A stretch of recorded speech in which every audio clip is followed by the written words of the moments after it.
જ્યાં આ ધરતી ઘરના આંગણા કે તેની ચાર દિવાલોના બંધનમાં નથી હોતી, જ્યાં હૃદયના ઉછળતા ઝરણામાંથી નવી રચનાઓનું સર્જન થાય છે, ભારતને તે જ સ્તર સુધી તમે જાગૃત કરો.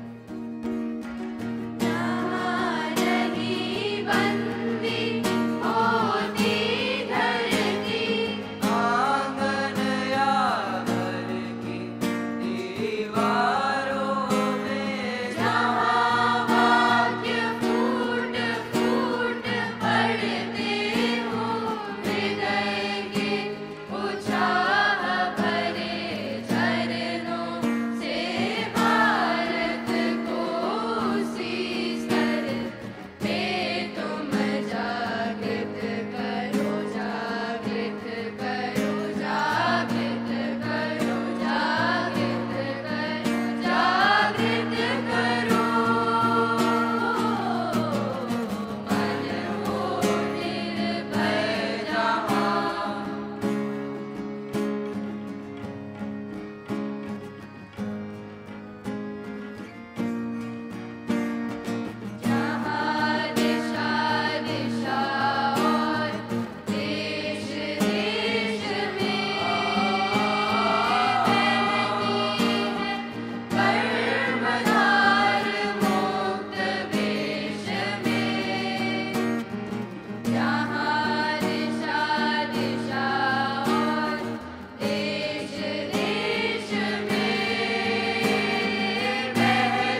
Thank you so much, dear students, for that wonderful singing, the lovely singing. I think it set us in a perfect mood for the discussions today, showcasing, of course, the linguistic richness of India, and the spirit of multilingualism that we are celebrating today. As some of you may know, UNESCO, here in our office in Delhi, has established a tradition of publishing now an annual flagship report as our contribution to the education discussion and conversation in India. So our journey started several years ago with the first report on inclusion and education of children with disabilities. And since then, that was, I think, in 2019, our reports have covered topics of technical and vocational education and training in 2020, the issue of teachers in 21, climate change education in 2022, artificial intelligence in education, and last year, our 2024 report centered on arts and culture education, which obviously has important links with this year's focus. So today we turn to a theme central to equitable learning, mother tongue and multilingual education. And over the next hour, you will hear the compelling evidence-based base for establishing mother tongue and multilingual education as the foundation for educational inclusion, for linguistic diversity safeguarding, and enhancing learning outcomes. And this will be done through stories and testimonies and learning about the frameworks and global commitments that guide UNESCO's work. UNESCO has been encouraging mother tongue instruction in primary education ever since 1953, highlighting its advantages from the very beginning of the organization's founding. In 2003, UNESCO released Education in a Multilingual World, a report acknowledging the global reality of multilingual education and the challenges and opportunities it presents. That position paper established three guiding principles. Firstly, mother tongue instruction. Education should begin in the learner's first language or mother tongue to ensure better understanding, cognitive development, and academic success. The second guiding principle concerning bilingual or multilingual education, that schools should promote multilingual education by gradually introducing second and third languages while maintaining the mother tongue. This helps support learners' social integration and enhances their communication skills. And thirdly, concerning language policy and planning. Governments and institutions should develop language policies that promote linguistic diversity, inclusion, and equal access to quality education for all linguistic groups. So, in line and to strengthen these principles, UNESCO's Languages Matter, the global guidance on multilingual education published this year in 2025, provides a comprehensive framework for designing, implementing, and sustaining multilingual education system. It emphasizes learner-centered language pathways, inclusive pedagogy, community participation, and context-responsive planning, all of which have informed the analysis and recommendation in our report for India this year. As we are, all of us, keenly aware, the linguistic landscape across the globe has steadily changed with the influence of globalization, migration, and technological developments. And with this development has come growing recognition of the importance of mother tongue and multilingual education. So as part of the research for this report, our team traveled across India, including to Odisha, Telangana, and Andhra Pradesh, visiting schools, institutions, as well as civil society organizations. During the fieldwork in the Saura-speaking communities in Odisha, the UNESCO team met an elder who shared his story of the one and only day that he went to school. On that day, his very first time to go to school, the teacher spoke only in Odia, a language he didn't understand. Overwhelmed, he ran away from the classroom and never returned. It was a moment that shaped the course of his life. Today, his grandchild attends school in the same village, in Gajapati, Odisha, but under very different circumstances. His grandchild is learning to speak, read, and write first in Saura, alongside then the other languages. In a powerful reversal, the grandfather now learns from his grandchild, capturing the transformative potential of mother tongue and multilingual education. Our 2025 State of the Education Report for India connects strongly to the Sustainable Development Goals, especially, of course, SDG 4 on quality education, but also SDG 5 on gender equality and SDG 10 on reducing inequalities. The publication is the product of consultations with academics, state governments, the national government, NGOs, teachers, community members, and perhaps most importantly, students themselves. It is also a culmination of months of work shaped through 8 consultations, 3 editorial board meetings, and contributions from experts and participants across the country. So it's really an honor and a delight to launch this report and share its insights and recommendations with you, because it truly was a collaborative effort. And so I'd like UNESCO headquarters, Professor Ramesh Gaur, Director of the Kala Nidhi Division of the Director of the Kala Nidhi Division of the Indira Gandhi National Center for the Arts, Dr. Dheer Jingran, Founder and Director, Language and Learning Foundation, Dr. Ajit Mohanty, Professor Emeritus at JNU, Dr. R. Kartik Narayanan, and I again apologize for any mispronunciation, Director and co-founder of the Council for Diversity and Innovation and Chief Community and Data Officer at Unreal Tech LLP. Ms. Sadhna Pandey, our colleague from UNICEF and Chief of Education at UNICEF India, and Ms. Sarah Rogerson, Director of English and School Education South Asia at the British Council. I do hope that this report can help strengthen multilingual education in India and support the creation of an even more inclusive, culturally grounded education system. So with that, I'd like to once again thank all of you for coming today. And from here on, I'm going to hand over to my colleague Joyce Pohan, who's the Chief of the Education Sector here at UNESCO, who's going to guide us through today's program. Thank you very much, everybody. Dhanyawad.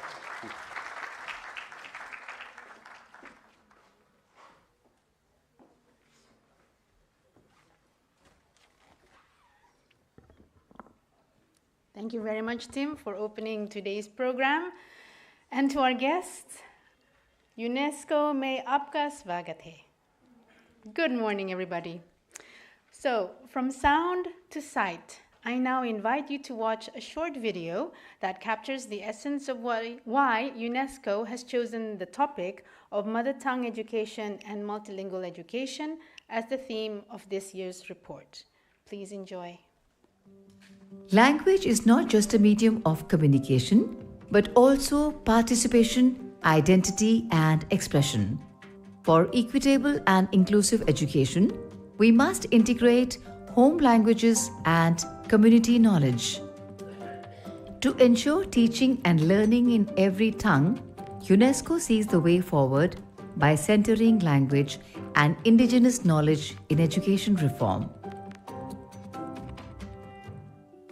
Mother tongue-based multilingual education is key to ensure children from different linguistic backgrounds feel like they belong in the classroom. In states like Odisha, with significant tribal populations, systemic policies have been crucial to ensure classroom interaction and strong early comprehension. जो multilingual education है उससे फ़ायदा ये है कि जब multilingual education नहीं था तब बच्चे स्कूल आने से डरते थे, क्योंकि मैं स्कूल जाऊंगा तो वहाँ पर ओडिया से मुझे पढ़ाया जाएगा, मुझे तो ओडिया मालूम नहीं है, इसलिए उस टाइम बहुत ड्रॉप आउट होता था। जब 2006 में एमएलई आया है, क्लास 1 और क्लास 2 स्टूडेंट को हमने ओनली उनके लैंग्वेज से उनको पढ़ाने के लिए टीचर्स को हमने ट्रेनिंग दी, तो फिर क्या हुआ, बच्चे जो हैं वो भी स्कूल आने से बहुत खुश है, क्योंकि मैं स्कूल जाऊंगा तो हमारे लैंग्वेज में हमें पढ़ाया जाएगा और कोई प्रॉब्लम नहीं होगा।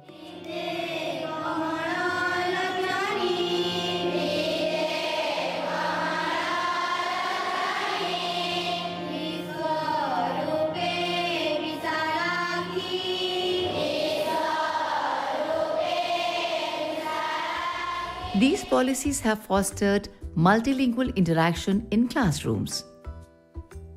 मैं यहाँ जब आई तो मैंने देखा सांता लैंग्वेज, मुंडा लैंग्वेज की बच्चे भी है, वो उनकी भाषा से बात कर रहे थे। उनको मैं कहा कि अपनी लैंग्वेज भी सिखाओ, मैं भी अपनी लैंग्वेज सिखाऊंगी। तो मैं अभी संताल थोड़ी समझ पाती हूँ, संताल मुंडा भी थोड़ी और संबलपुरी समझ पाती हूँ। Such a multi-language environment develops the cognitive abilities of students while also fostering social inclusion and cultural continuity. In Gajapati district, where 90% of people speak Saura language at home, mother tongue learning, bilingual materials, and tribal language storybooks have shown richer participation in schools. Aninji ulengenji onlenji schoolan apache benji agrangam uria berang koyeteji gyanong galame tuji buddhing galame tuji gamle kana payan ulengenjo onja na payan dete sora beran yang ne tuji agrangam allen purba tu itente sarkaran anosoi bate itinta bara bogat ateng patrol nenjiren. When learning begins in children's home languages, outcomes improve dramatically. The first language first principle ensures that children begin learning in their own mother tongue before gradually transitioning to Oriya and other national languages. Based on these findings, Bhasha Matters, UNESCO's State of the Education Report 2025 recommends institutionalizing community participation and indigenous knowledge in school practice.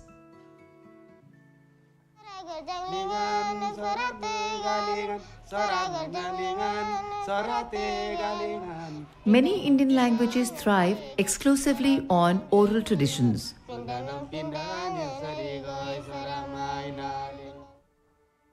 Modern translation technologies are critical in keeping these languages alive. Bhashini, part of the National Language Translation Mission, is an AI-driven tool that offers real-time translation for many of India's scheduled languages. Bhashini, we can say this is complementary to Bhashini Adivani because we are talking about tribal languages.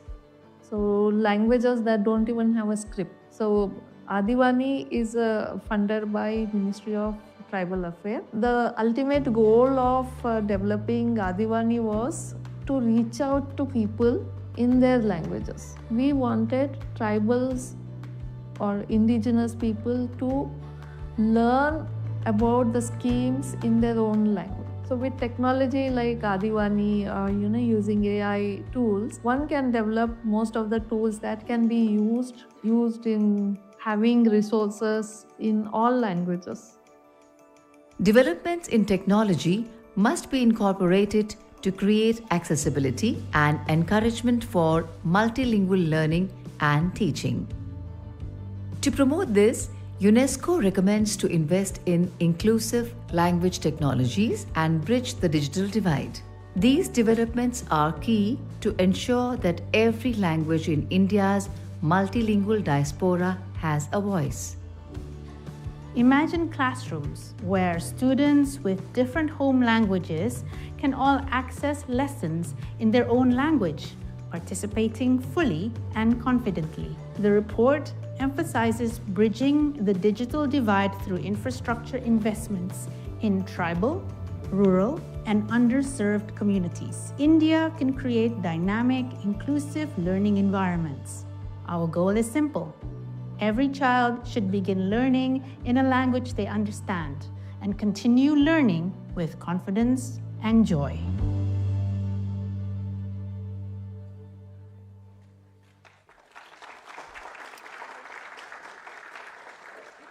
Thank you. And for those who have just arrived, there are some seats also in this side, so please come and join us here. As Tim mentioned, the author and lead researcher for this year's report is Dr. Minati Panda. former chairperson of the Zakir Hussain Center for Educational Studies and the director of the Multilingual Education Resource Consortium of JNU. I warmly welcome her to the stage to share her journey in our common endeavor. Minati.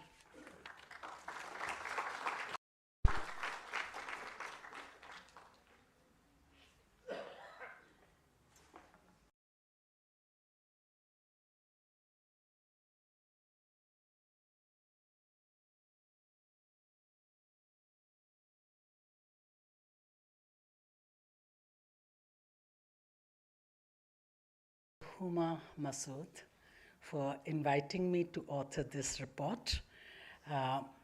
UNESCO is one of the flagship reports for the year 2025. And good morning, everybody. Before I proceed, I would like to acknowledge the contributions of Mr. Rahul Pachauri from IGNCA for research support, Ms. Urvasi from UNESCO for organizing case studies, academic peers for editorial advice.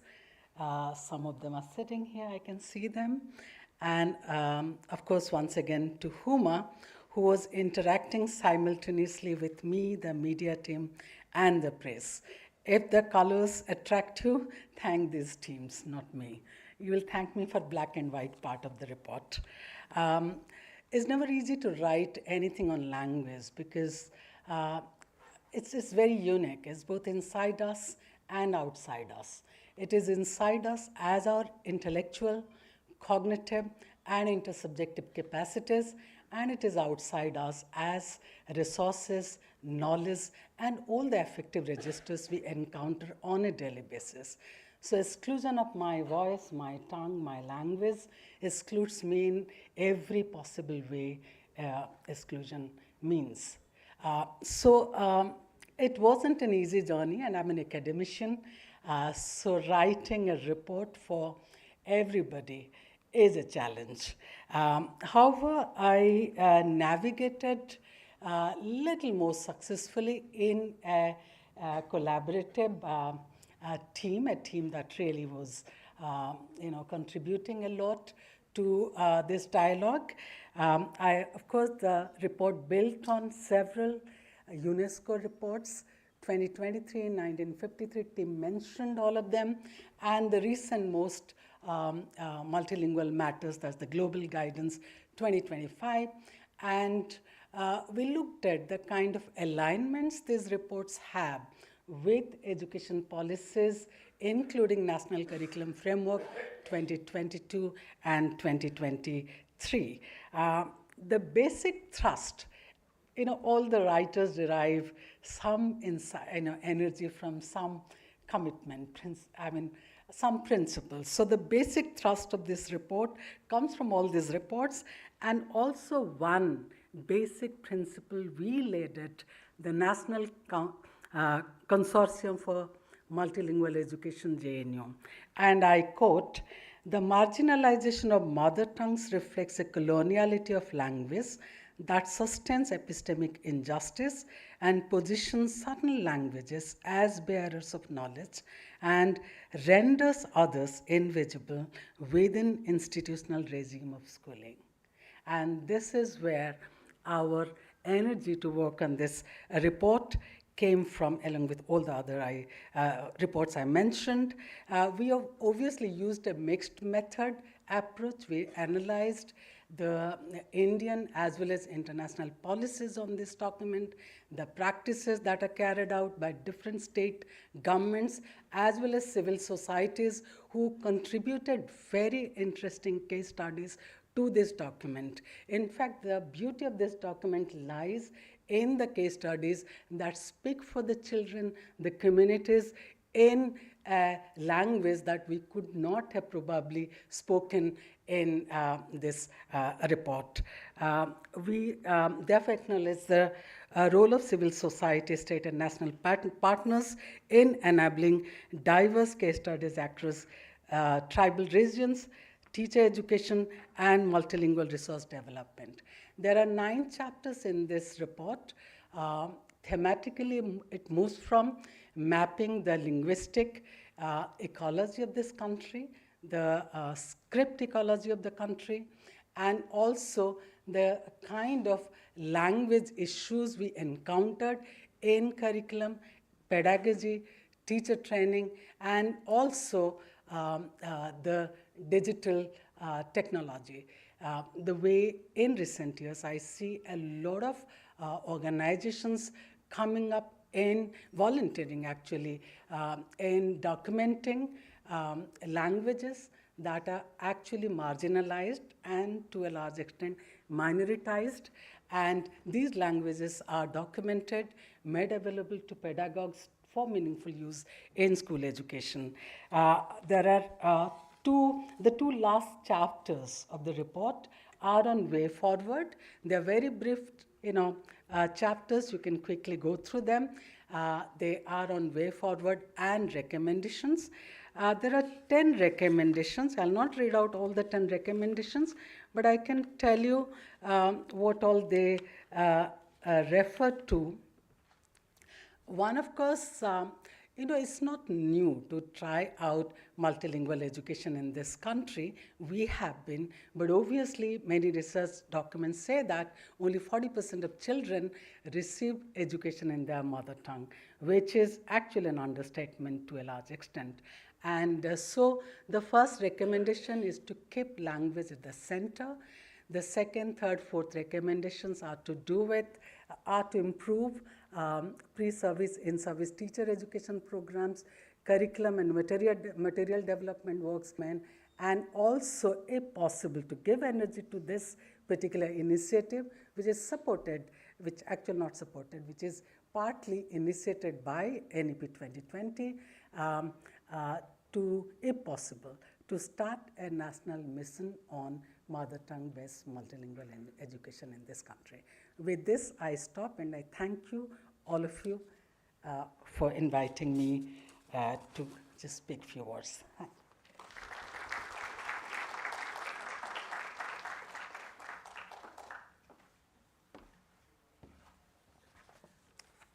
Thank you, Minati, for your dedication and for collaborating with us to promote inclusive quality education.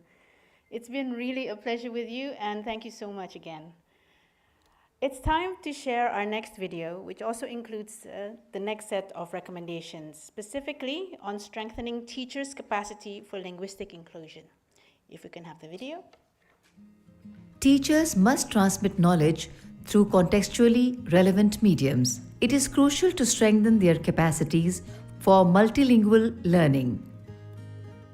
UNESCO sees the way forward by transforming teaching into the backbone of mother tongue-based multilingual education while harnessing materials to enable linguistic inclusion. Multilingual resources are key for language-responsive education. At Sardar Patel Vidyalaya, New Delhi, students are offered additional classes through a dedicated language program. Types of animals. So one of the animal is owl, bird. One of the bird is owl. So we talk about and the E is a softer version. Ilai. Ilai is a leaf.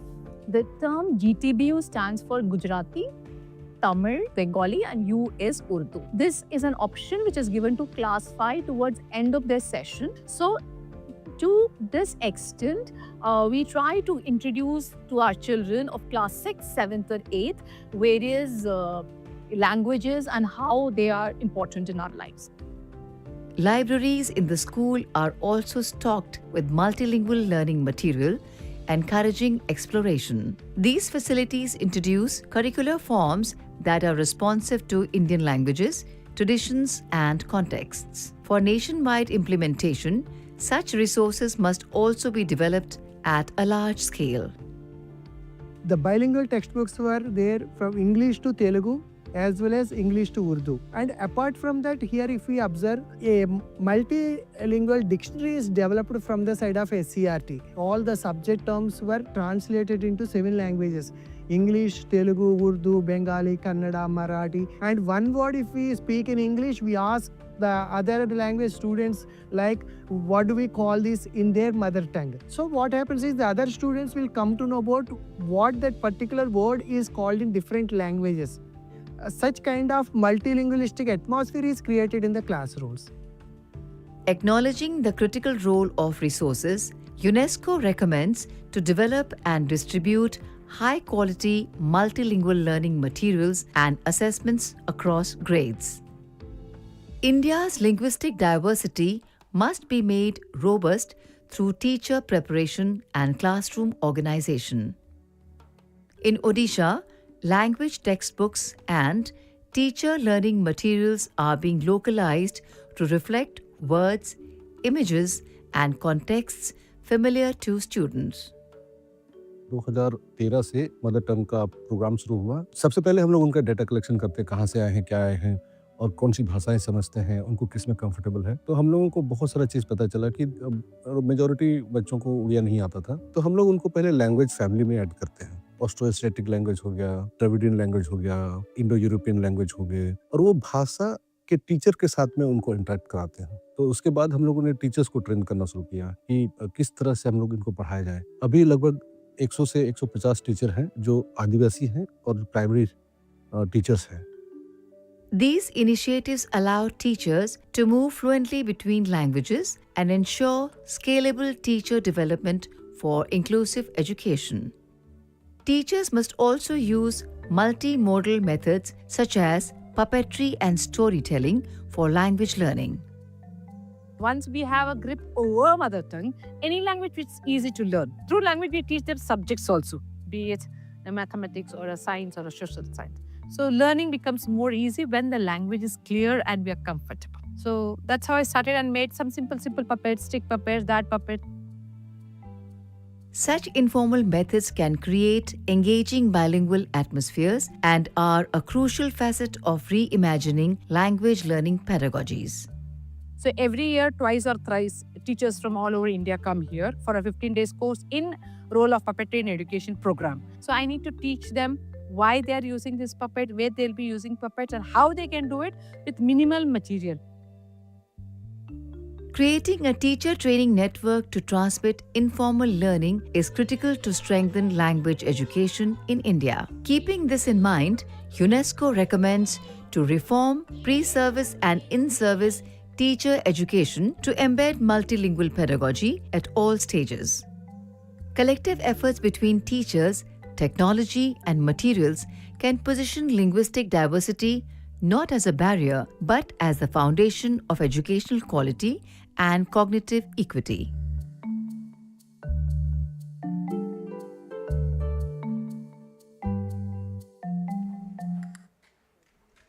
Thank you.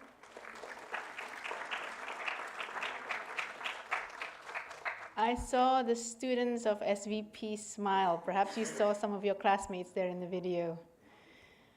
For this year's report, UNESCO was fortunate to count on the support and collaboration of many partners, and one of our partners in this endeavor is the British Council India.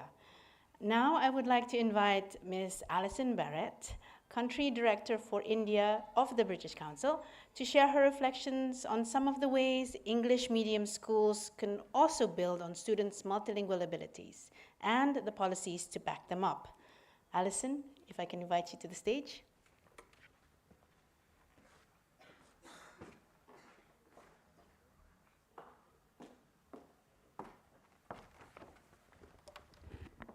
Good morning, namaste, vanakkam. यहाँ आकर मुझे बहुत खुशी हुई क्योंकि भाषा बहुत ज़रूरी है British Council के लिए. So I'm very, very happy to be here. Language, as we've heard, is core to our ability to express our culture, our identity. It's critical for us to get ahead in life, to understand, to learn. It's critical for us to access jobs and different opportunities. And at the British Council, our role is to support collaboration and opportunities for young people. And so culture really sits at the heart of everything we do. But I'm so pleased to be here with all of you. Thank you so much to Tim from UNESCO, from Sadhana from UNICEF, from Joyce, of course, from UNESCO, from all of the partners that we've been working with, Language and Learning Foundation, the Indira Gandhi National Centre for the Arts. It's been a real pleasure to be part of this journey with all of you. This is a really, really important theme, as I've said, a theme that lies at the heart of the British Council's work globally, a theme that matters not just for equitable and inclusive access to learning, but also for confidence, comprehension, and opportunity. India's National Education Policy 2020 is unquestionably multilingual. Built on the global evidence on how children learn, it calls for the local language to be the medium of instruction in early years. And crucially, it does not abandon this approach once English is introduced into the classroom. And certainly, it is not an approach only for Indian language classrooms, as Joyce said. It encourages the continued use of Indian languages for explanation, for concept building, for meaning making, even in English medium schools. This is where translanguaging comes in and why it's so important. Languages shouldn't be kept in watertight compartments, as the report says, but students and critically teachers should be free to think, discuss, and learn using all of the languages they know and all of the languages that they want to know or need to know. Research shows that this flexibility, this ability to draw on the linguistic skills and the repertoire of both students and teachers is what makes learning more richer. It's what helps students build their confidence. It's what helps increase understanding of deep and difficult concepts, and it's what helps express local culture and knowledge. The British Council wholeheartedly agrees with the recommendations of this report. We teach English in over 100 countries around the world, and in our teaching centres where we're learning, helping students learn English, we also have a policy that encourages our teachers to use the languages of the students in the classroom. We no longer advocate for an English-only approach in our own teaching centres, especially for progression and for complex ideas and difficult cognitive and conceptual aspects.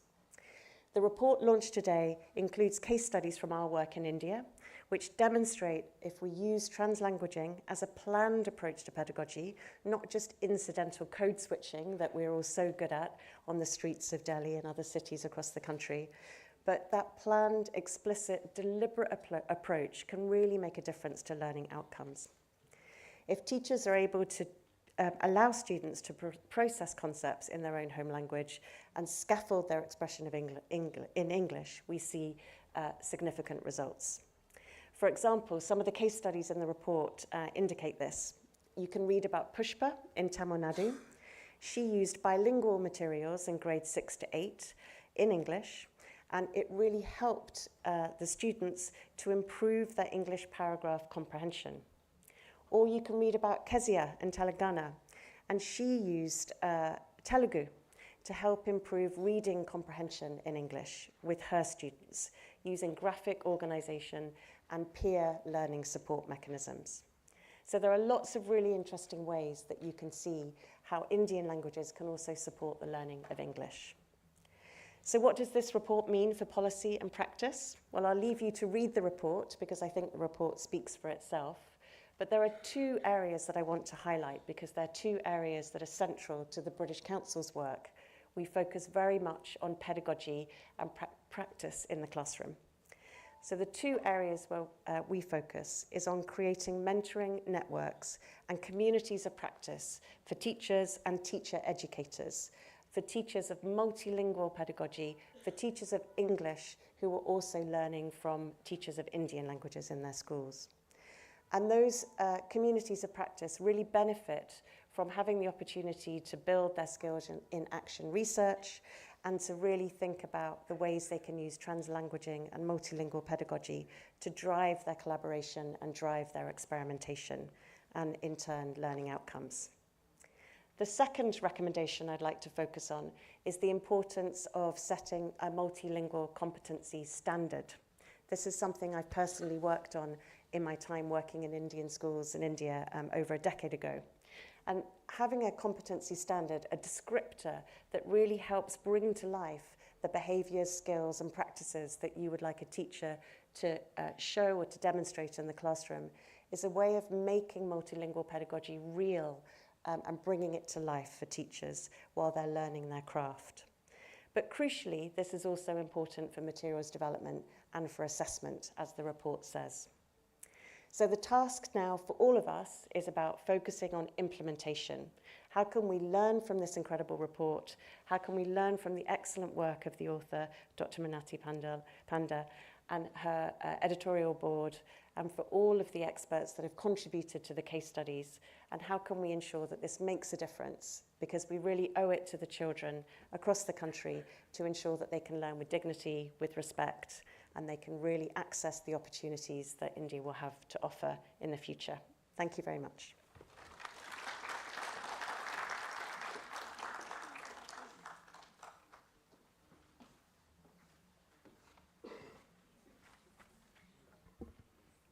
Thank you, Alison, for highlighting pedagogy and practice, as well as competency standards as well. And I know that in the Indian community, assessment is a very, very important subject. At this stage of the program, allow me to share a story from the field of Jeeta Rani, a young girl studying in a residential school in Bhubaneswar, Odisha, where when she joined the school, she spoke only her home language. Today, she is a confident polyglot, learning and expressing herself in Santali, Kui, Odia, and English, among other languages. Her journey illustrates how multilingual education builds identity, confidence, and deeper learning, a core message of our report. Her story is just one of those who have benefited from inclusive mother tongue and multilingual education policies. I invite you to now please watch the next video as we show you how we can make this reality to others. Multilingual education can facilitate learning, literacy, and cognitive development from an early stage. For its systematic integration, institutes must coordinate resources and pedagogies grounded in collaboration. UNESCO sees the way forward by strengthening the infrastructure, research, and implementation of language education policies. For India's highly diverse linguistic context, we must establish a national mission for mother tongue-based multilingual education. India is a multilingual nation. And we speak so many different languages. And cognition is always best developed in a language which you understand. The National Education Policy 2020, for the first time, it has put foundational literacy and numeracy on a policy platform. You will learn in the language you are most comfortable with, the language which is spoken at home or in the local community. The National Education Policy 2020 emphasizes mother tongue language as the medium of instruction up to at least grade 5 to improve classroom participation. Teachers have reported that their classroom attendance levels have gone up in case of children because they have started enjoying the classroom as a space of communication because they do not feel that they have to express their understanding only in a monolingual manner. With the NEP 2020 and NCF for School Education 2023, their recommendations about use of mother tongue instruction and regional languages for primary education were in close alignment with small-scale research, reaching out to a number of teachers, training them on multilingual pedagogy. These findings clearly emphasize the role of research and development, while acknowledging that cultural familiarity and linguistic proximity are crucial to create effective pedagogies. Sourced from this understanding, UNESCO recommends the adoption and operationalization of clear state-level language and education policies grounded in mother tongue-based multilingual education. Institutions must also call for education that is accessible to all. Schools must ensure learning is provided in a child's home language or preferred communicative mode. There are 70 deaf children in the school at the moment, 25 deaf children also have deaf parents, and their first language is genuinely Indian Sign Language. All the other deaf children are from families with hearing parents, but sign language is also their mother tongue. All the teachers are deaf. All are very fluent in sign language. All children have 24 hours sign language environment. There's no fear. They directly engage in question answers with the teachers. It's a special environment. And this is linked to quality education and the kind of learning we want in a happy environment. Specialized teacher preparation in multilingual, visual, tactile, and activity-based strategies allow children with specific disabilities to meaningfully engage in the classroom. These initiatives combine academic learning with linguistic empowerment.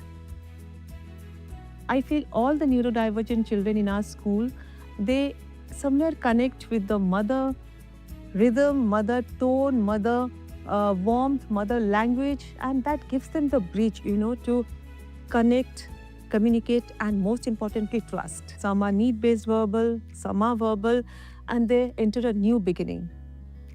And at times, it's overwhelming for them. But when they hear a sound which is familiar, they somewhere get an anchor which is comfortable, and they get an identity. As children enter into higher education, we must ensure that the language divide does not hinder their ability to grasp concepts. When a child enters into higher educational space, particularly professional courses, suddenly there is a switch from the native language to English very often. So Ministry of Education thought of getting these courses translated into Indian languages. Swayam platform has many of these courses now in Indian languages. IIIT, we were involved in translating about 80 or so courses into 8 Indian languages at that time. In pursuit of developing portals such as Swayam, the International Institute of Information Technology has developed digital tools to ensure students are regularly up to speed with technical learning. Basically, the technology can play an assistive role to a teacher and to a user of that language. So it's a kind of a cooperative effort of technology and human to put the content in Indian languages and make it available. Based on these findings, UNESCO recommends to leverage digital public infrastructure for inclusive multilingual teacher support and learning resources. We must be multilingual. Everybody should be multilingual. I strongly believe that everyone should know at least 3 to 4 languages. You must know your mother tongue. We must encourage teachers, wherever you are going, you should learn the language of that particular region. Medium of instruction may not be that mother tongue, but if a teacher knows that mother tongue, it will be easier for him or her to communicate with the child.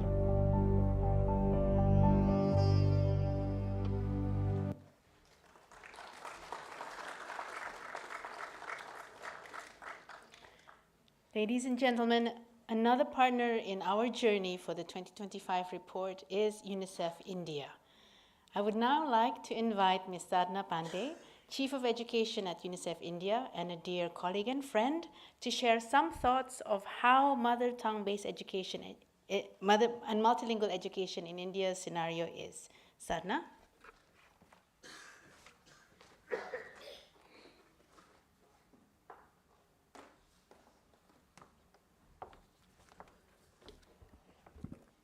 Distinguished guests, ladies and gentlemen, good afternoon. We've just passed 12 o'clock. On behalf of UNICEF, it's a pleasure to join you today to discuss one of the most powerful levers for equity in education, multilingual learning. And as I was sitting here and watching the various videos, I thought of my own first day of school. And immediately there was a smile that came across my face, because it was a day of joy. I was so excited to go to school. But that joy came from the fact that it was a place of safety. It was a place of connection. It was a place of belonging and inclusion. And at the heart of that was because I was understood by the people around me, by the teacher, by the fellow learners, by the other parents who came to the school. And I could understand what the teacher was saying. So it was really a wonderful moment for me. And it set the trajectory of my life course, that first day of school, to show green shoots. And this is something that we really must celebrate. But language remains a stubborn problem to learning acquisition. Language is the key to thinking, to communicating, to building children's confidence early on. When children are taught in a language they do not understand, they face the double disadvantage of learning a new language while also trying to learn through it. The evidence is clear and abundant. Children learn best when instruction begins in their mother tongue and they gradually transition to other languages. And India's policy framework confirms this. Now we need scalable models. We know what to do. We've got lots of evidence on this. We can search the internet. But we need to move towards how to do it in very difficult circumstances, in multi-grade classrooms, in multi-level classrooms, in schools with one teacher. And this report takes us a step further in answering the how question. UNICEF has partnered with Rajasthan and Jharkhand, I think with Dir, to pilot mother tongue-based multilingual programs based on 150 studies from across the world that shows what works. First, structured pedagogy grounded in the science of reading. You see, we shouldn't be talking about FLN and MLE as two different things. They're one and the same thing. We should be promoting one model around structured pedagogy with MLE integrated in it. Second, instruction in a language that children understand. Third, regular assessment to track improvement and guide support for students who are struggling. Because in an average classroom, many children are struggling. There are many hurdles that they must overcome. And so regular assessment helps us to quickly diagnose and move forward. Fourth, teacher capacity building paired with ongoing support. The support needs to be on-site through a head teacher who is an instructional coach, through a district official who can mentor and support. Fifth, implementation is consistently monitored and adapted through feedback loops. And sixth, this is a journey that we must walk with parents. The parent plays such an important role in the learning journey, especially early on, with storytelling, with classroom activities, with boosting attendance, and with home learning. The results of the work that we are doing in these two states are promising. 98% of teachers in Rajasthan have adopted multilingual methods. Classrooms have become active spaces because the child is understood. There's a vibrancy, there's an energy, there's engagement, and learning has improved. In Rajasthan, for example, attendance has risen from 58% to 66%. Through these programs, we are learning some key lessons for scaling. Using children's language in schools creates psychological safety to explore learning. States must map languages and plan accordingly. Rajasthan's survey revealed 31 languages and diverse classroom-specific needs. We must create print-rich environments. We need big books, we need posters, we need storybooks, we need visual aids that teach academic concepts through local culture. We need to continuously and comprehensively support teachers beyond pedagogy. They need help with classroom management, with formative assessment, how to do a quick quiz, a quick test to tell where the child is at. And they need multilingual lesson planning. We must build system-wide capacity, starting with the head teacher. The head teacher is not just an administrative leader.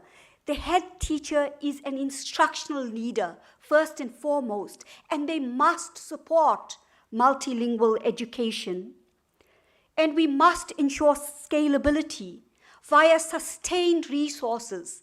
It takes money to do this type of work. We must integrate it with broader foundational learning efforts. And we now need explicit codification of late exit models. India is multilingual.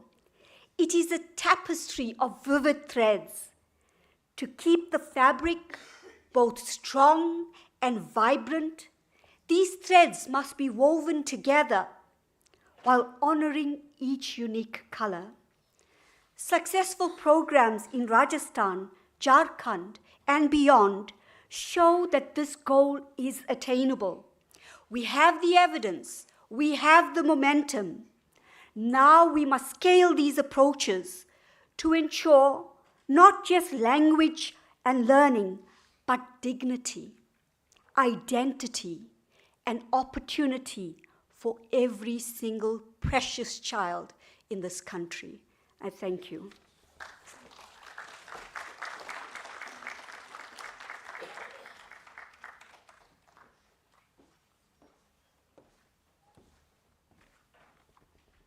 Thank you very much, Sadhna, for your passion. Before we show you our last video and final set of recommendations, I would also like to acknowledge with thanks all the schools and the institutions that we visited in Delhi, Odisha, Telangana, and Andhra Pradesh. They have been very helpful in developing these videos with our creative and enthusiastic team at Seeking Tree Films. We now present the final set of recommendations to improve teaching and learning in every tongue in this last video. Please enjoy. Language is not just a medium, but a bridge between thought, culture, identity, and learning. UNESCO explores the vast possibilities in India's rich language landscape to improve multilingual education across the country.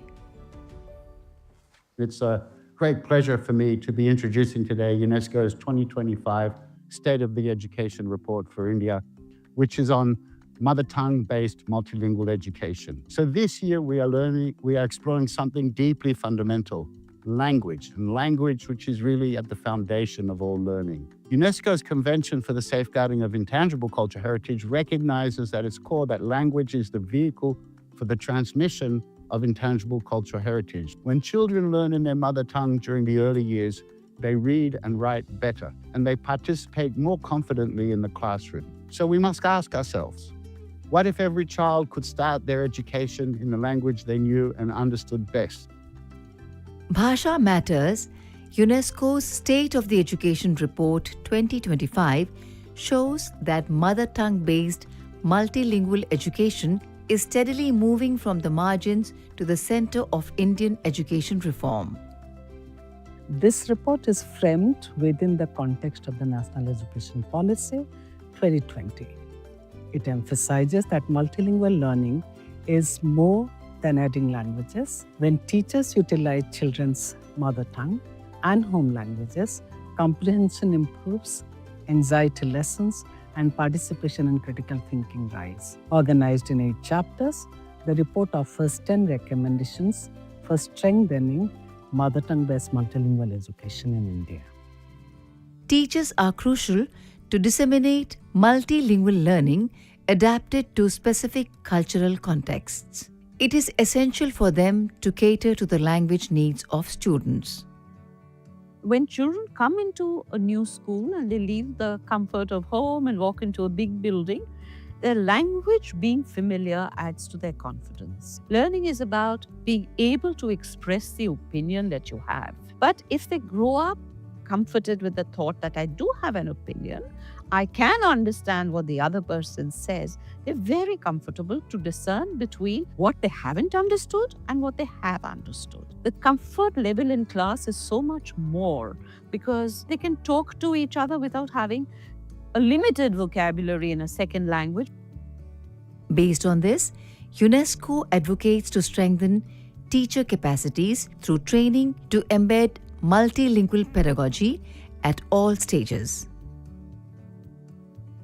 Linguistic inclusion must promote specialized programs which consider the needs of students with disabilities.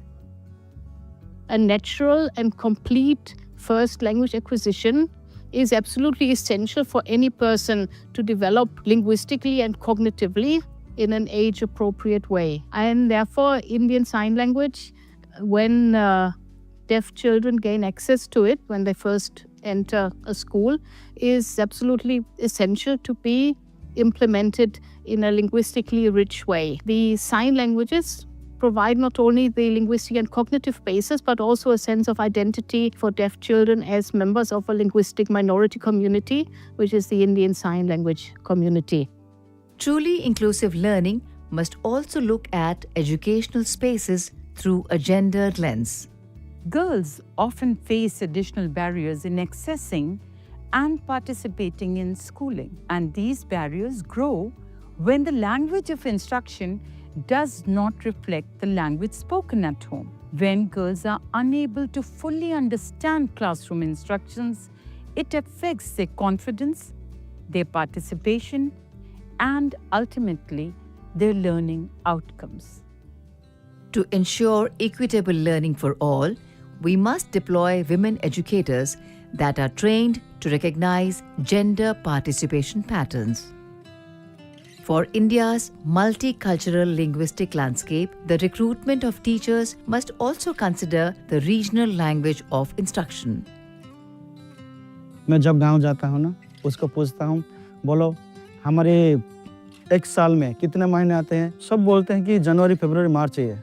मगर जब मैं भाषा में जाता हूं तो तब वो नहीं बोल पाते। 2022 में कोई कैलेंडर बनाया, जो भी देखते हैं तो ये तो अच्छा है, हमारी भाषा आगे ग्रोथ कर रहा है, ऐसे बोलते हैं। जो बच्चे अभी पढ़ाई करते हैं ना, वो सब कुछ भूल जाते हैं, जैसे कि अपनी मदर लैंग्वेज। तो इसीलिए आज भी क्या करते हैं, हम पेरेंट्स लोग क्या करते हैं ना, बच्चों को जब छोटे होंगे तब भी ये ओडिया भाषा सिखाते हैं।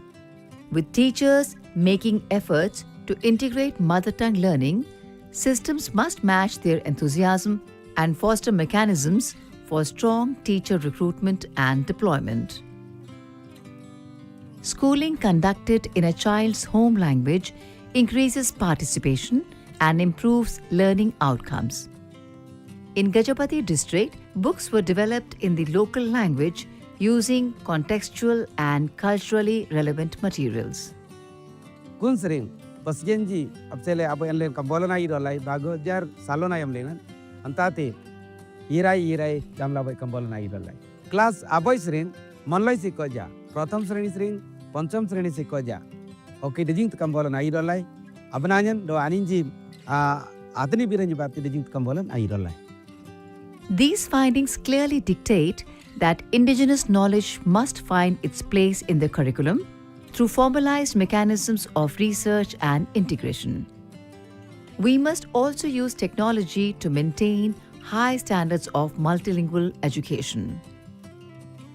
मल्टीलिंगुअल एजुकेशन अभी ओडिशा सरकार ने लागू किया ऑलरेडी, तो तब से मैंने देखा अभी बच्चे जाते हैं सारे, तो कहीं ना कहीं टीचर भी उसी लैंग्वेज में बोलते हैं अपने होम लैंग्वेज में, और बच्चे भी तो समझने में और उसको सीखने में और हिचकिचाहट जो पहले था, एक बैरियर था थोड़ा, वो कम हो गया। एक एआई टूल हम उसी पे रिसर्च कर रहे हैं, जैसे कि ऑटोमेटिक स्पीच रिकॉग्निशन, जहां हम अपना स्पीच और ट्रांसक्रिप्शन अपना वाराणसी स्क्रिप्ट जो हम यूज करते हैं राइटिंग पर्पज के लिए, हो लैंग्वेज के लिए, तो उसी वाराणसी स्क्रिप्ट में हम लिखते हैं। Digital infrastructures can provide teachers with the necessary resources to effectively transmit language learning.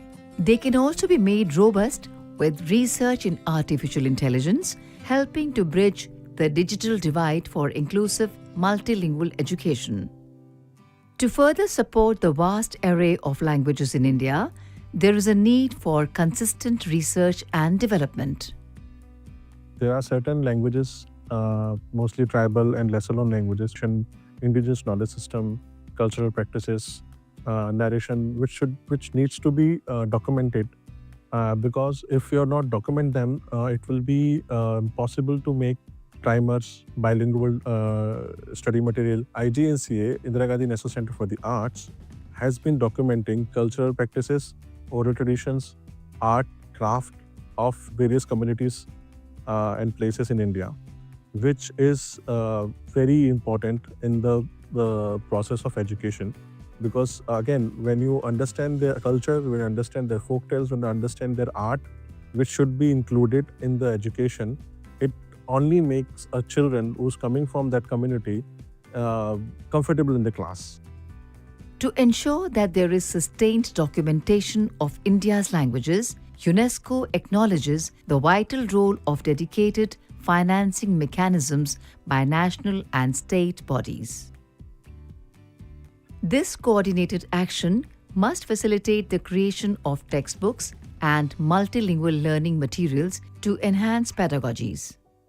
This time, the policy decision has been that we will bring out all the textbooks in all the 22 languages which are part of Schedule 8. Then there are several languages other than the Schedule 8 languages which are spoken by more than 10,000 people in the country. So we have come out with primers for all these languages, and we have come out with 121 primers. To achieve the aims of the National Education Policy 2020 and the National Curriculum Frameworks, the report seeks to position linguistic diversity as a foundation of quality education. We in the Education Department, we are actually looking forward to the report which is brought out by the UNESCO. So you brought out reports in the past on climate change, how culture affects learning, and this time it is on multilingual and mother tongue. So as and when the report is made available to us, to which we are looking forward, we would discuss it and we would try and disseminate the learnings which are coming out of it. India is investing in foundational learning at an unprecedented scale. Mother tongue-based education is central and essential to achieving these goals. So our hope is that this report will serve as a practical resource for policymakers, for educators and partners in strengthening mother tongue-based education in India. Together, we can help ensure that every child learns and flourishes in a language they truly understand.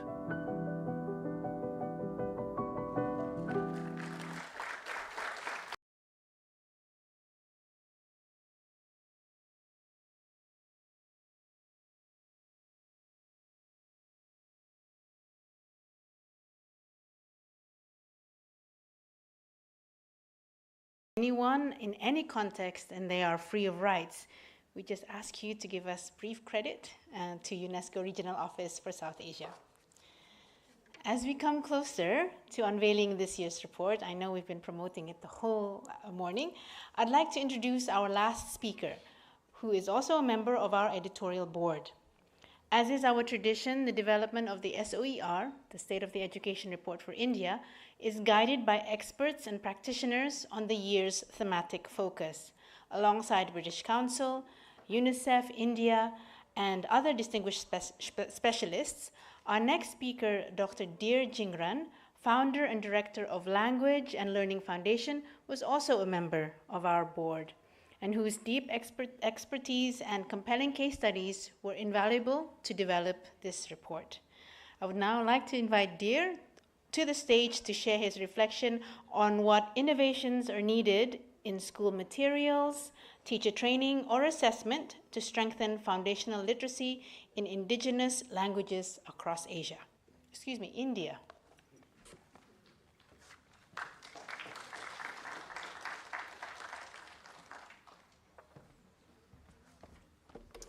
Good afternoon, everyone. It's my privilege to be here today for a theme that is close to my heart and work for over 3 decades. And I congratulate UNESCO for bringing out this report, as everyone said, very timely and very important. It is really important, everyone knows that children acquire their first literacy. They should acquire their first literacy in a language that is familiar to them, a language that they're fluently speaking and understanding It is also important that our focus should be on developing multilingual competencies. The National Curriculum Framework foundational stage emphasizes that by the end of grade 2, children should have basic literacy skills in 2 languages. Of course, they've called them R1 and R2. And then by the end of grade 5, which is the preparatory stage, have strong competencies in these 2 languages. Of course, for us, we also have English, which is introduced from grade 1, so that's an additional complication. Therefore, whatever work we do, and I was asked to speak about teacher training and material development, should be focused on the children's most familiar language, as well as the additional languages that children are required to learn at school. So let me begin by the learning materials in children's most familiar languages, or L1s, we can call them indigenous languages as well. Our work, the work of the Language and Learning Foundation, in the past decade has been with 10 languages which are spoken predominantly in tribal areas of India, developing textbooks, workbooks, poem posters, materials of other kinds. And we've evolved some principles. So I'll just highlight those few principles for developing materials that help children acquire strong literacy skills in the first language, but also then additional languages. The first is that the materials should reflect children's cultural worlds and lived experiences. That's very crucial. And that's important whether it is their first language or another language. This is not important just for their socio-emotional adjustment, for them to be comfortable in the classroom, but also it's pedagogically sound, because once they know the content, then even if there is a problem with a language, it's much easier for them to navigate and negotiate that. So that's the first principle. The second, I would say, is this, that there should be local co-creation involving native speakers who could be teachers, who could be local community, cultural associations. That's been very useful because that also creates a positive environment for acceptance of multilingual education. When they see their language, they see their cultural milieu in the materials, that really helps in accepting a new method where children's languages are taught and learned first. Several states have developed children's materials by translating existing textbooks into these languages. Now, that's not very appropriate because, as I said, it's important that children's materials should reflect their cultural context, local knowledge systems, and embed a cultural way of making meaning. So that's very important, and therefore multilingual or bilingual does not mean that you put 2 languages together and just translate that. The third principle that I want to talk about here, for several languages, this will require the development of a standardized vocabulary. There are variations in these languages, dialectical variations, even within a small area, and also in many cases, a more standardized orthography of how to write these languages. This is a task that has to be taken up if we definitely want this to be used for school education, especially early education. In the end, I'll say for language, for the materials, supportive activities that could help in development of early language and literacy, like storytelling festivals, organizing school museums, bringing about a much stronger focus on oral language development, concepts of print which children may not have learned at school, that becomes very important when we are working with children from these linguistically diverse backgrounds. I'll take another minute on teacher preparation, which was the other theme that I was to address. For me, the most crucial aspect there is to work with teachers and the system to challenge the deficient view of these communities and children.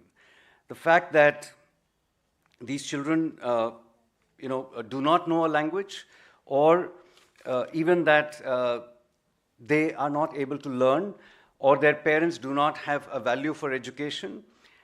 This kind of a deficient view of learning really needs to change to an approach where everyone agrees that all children can learn and must learn and master foundational learning, And it is the school's responsibility to ensure this. Children are emerging bilinguals. They know a language very well. They come to school fluently speaking a language or more than one language. May not be the language used at school, may not be the language of the textbook, but recognizing that is very important. And that language and culture is not inferior. It is not unworthy of being brought into the classroom. That's very important. So this monolingual bias needs to be addressed, and to help create, as other speakers in the video said, a multilingual environment in the classroom. So typically, teacher training, teacher professional development has not focused on these issues. But this is absolutely central to further talking about techniques and strategies of how do you bring multilingual education for foundational learning and structured pedagogy, as Sadhna said. But this fact that creating a strong multilingual environment, and Alison talked about translanguaging, that is the strongest strategy where children and teachers feel free to use whatever linguistic resources they have to express themselves in the best manner, and also strong comprehension and encourage use of languages without boundaries. So, but this really requires change in attitudes and beliefs. Why I dwelt on this for a minute is because teacher training is often today about a package that is there, and teachers are trained then on implementing the package. There is the techniques are defined, the methods are defined, what materials to use, but this one is really about how do you change attitudes and beliefs to ensure that a multilingual environment is respected and is nurtured in the classroom. And therefore, I think teacher professional development must focus on pedagogies of multilingual classrooms. That's really crucial. And they cannot just be about transmitting information about a package that has been developed, but developing an understanding of how classrooms can be multilingual, and children's languages and cultures should find a strong place. Thank you.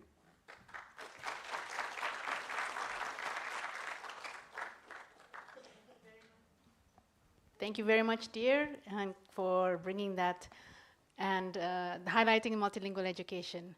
So now really is time for me to now hand back the floor to my director, Tim Curtis. Thank you, Joyce, and thank you, everyone. I think now is the big moment we've all come for. Time to actually launch the report, the State of Education Report for India 2025 on Mother Tongue and Multilingual Education, Bhasha Matters. I think the team will be distributing bags, and in that bag you will have a copy of the report. Does everyone have copies of have we got enough reports to go around to everyone? Because I think we need to collectively launch this report. I'm just here as a kind of encourager, but we'd like to take a photo with everybody holding the report. So I'll give a moment until everybody can get a copy, and then we all collectively launch the report, and we'll have a great photo. I'll ask you all at one stage to hold up the report, and so that we can see it and get a photo from the stage of the team. I think there's a photographer somewhere ready for that. I will need one too, but let's make sure everybody else gets one first. Again, thank you to everyone, all the team who've worked so much, all of you who've come here today. It's been fantastic. Although the day is not over the launch, but I'll explain that a bit later. Here it is. Okay, does everybody have the report? We still need a bit of time for the report. What about over there? Can they get a report as well, please? All that lovely singing, I think they deserve a report, yeah.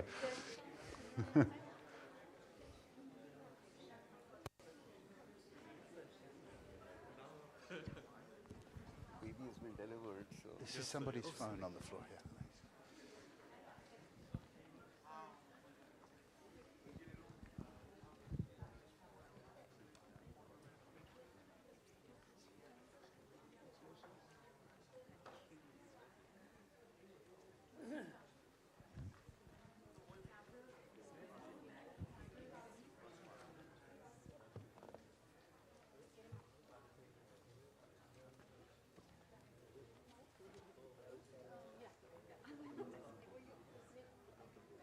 Okay, I think we have reports, so if everybody can pull out the report and then hold up the report like that, we'll get a fantastic picture that we'll be able to share with everybody.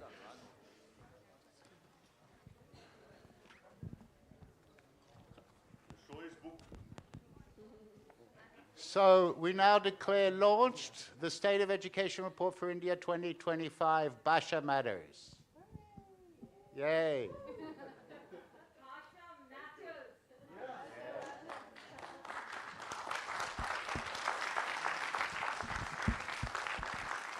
Thank you, everyone.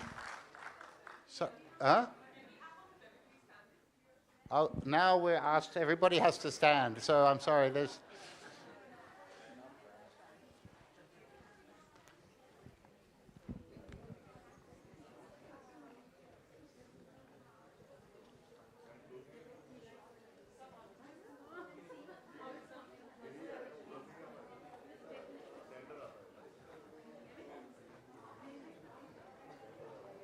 Should have a drone problem.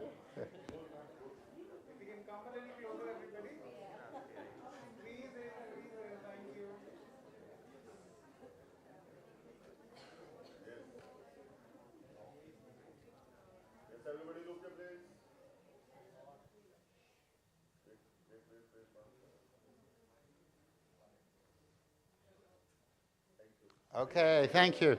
So before you go, I remind you, first of all, you're invited to a lunch outside, but that at 2 o'clock there'll be a panel discussion. So those of you, please, who wish to explore a little bit more deeply these issues, you're welcome to come back at 2 o'clock for the panel discussion. Thank you.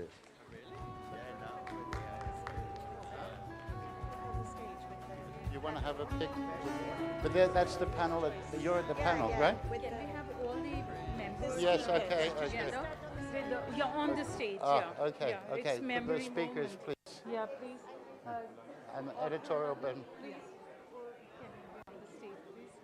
Thank you, Tim. Yeah. I'm good. Yeah, yeah. Thank you. It started with you. It started with you. keep it here and you Now go. is the film after this. Huh? Acha, pakdi?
May I please request everyone to proceed towards lunch?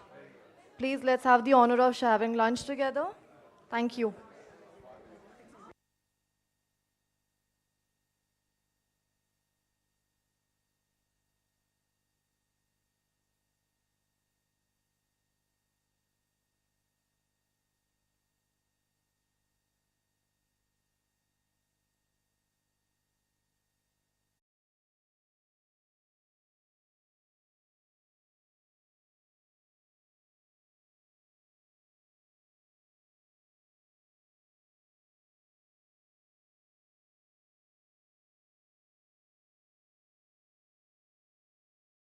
right now.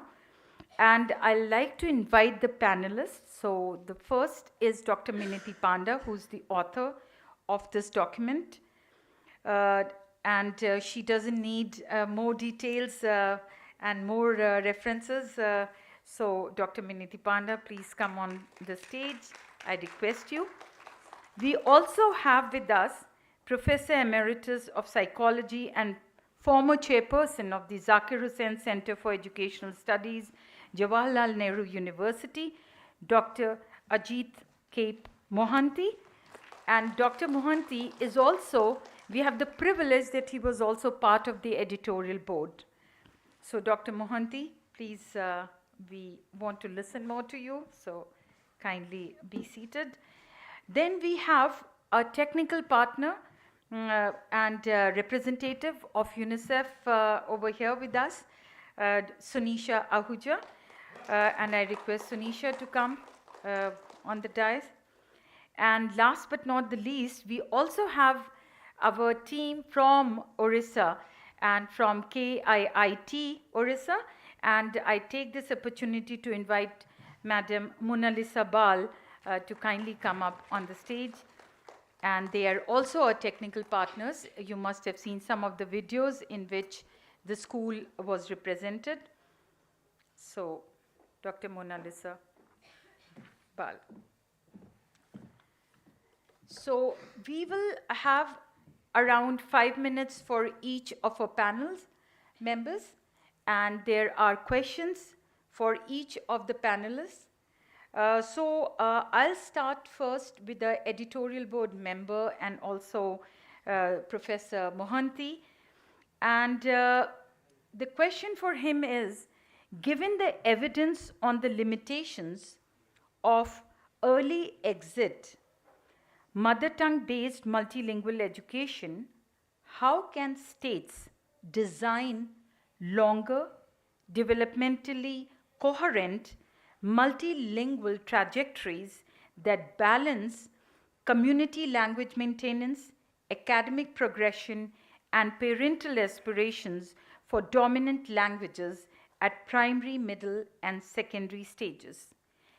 The second part of this very long question is, how do rural and tribal area schools deal with this hegemonic presence of English and regional languages in school? Should states have state-specific language in education policies, or how we should go about? Since you have a background in NEP and or the policy perspective you have, kindly share some of your viewpoints. Over to you, sir. Okay. Well, thank you for being here and for inviting us. All over the world, research as well as practice in education of the minoritized minority groups show quite a few things.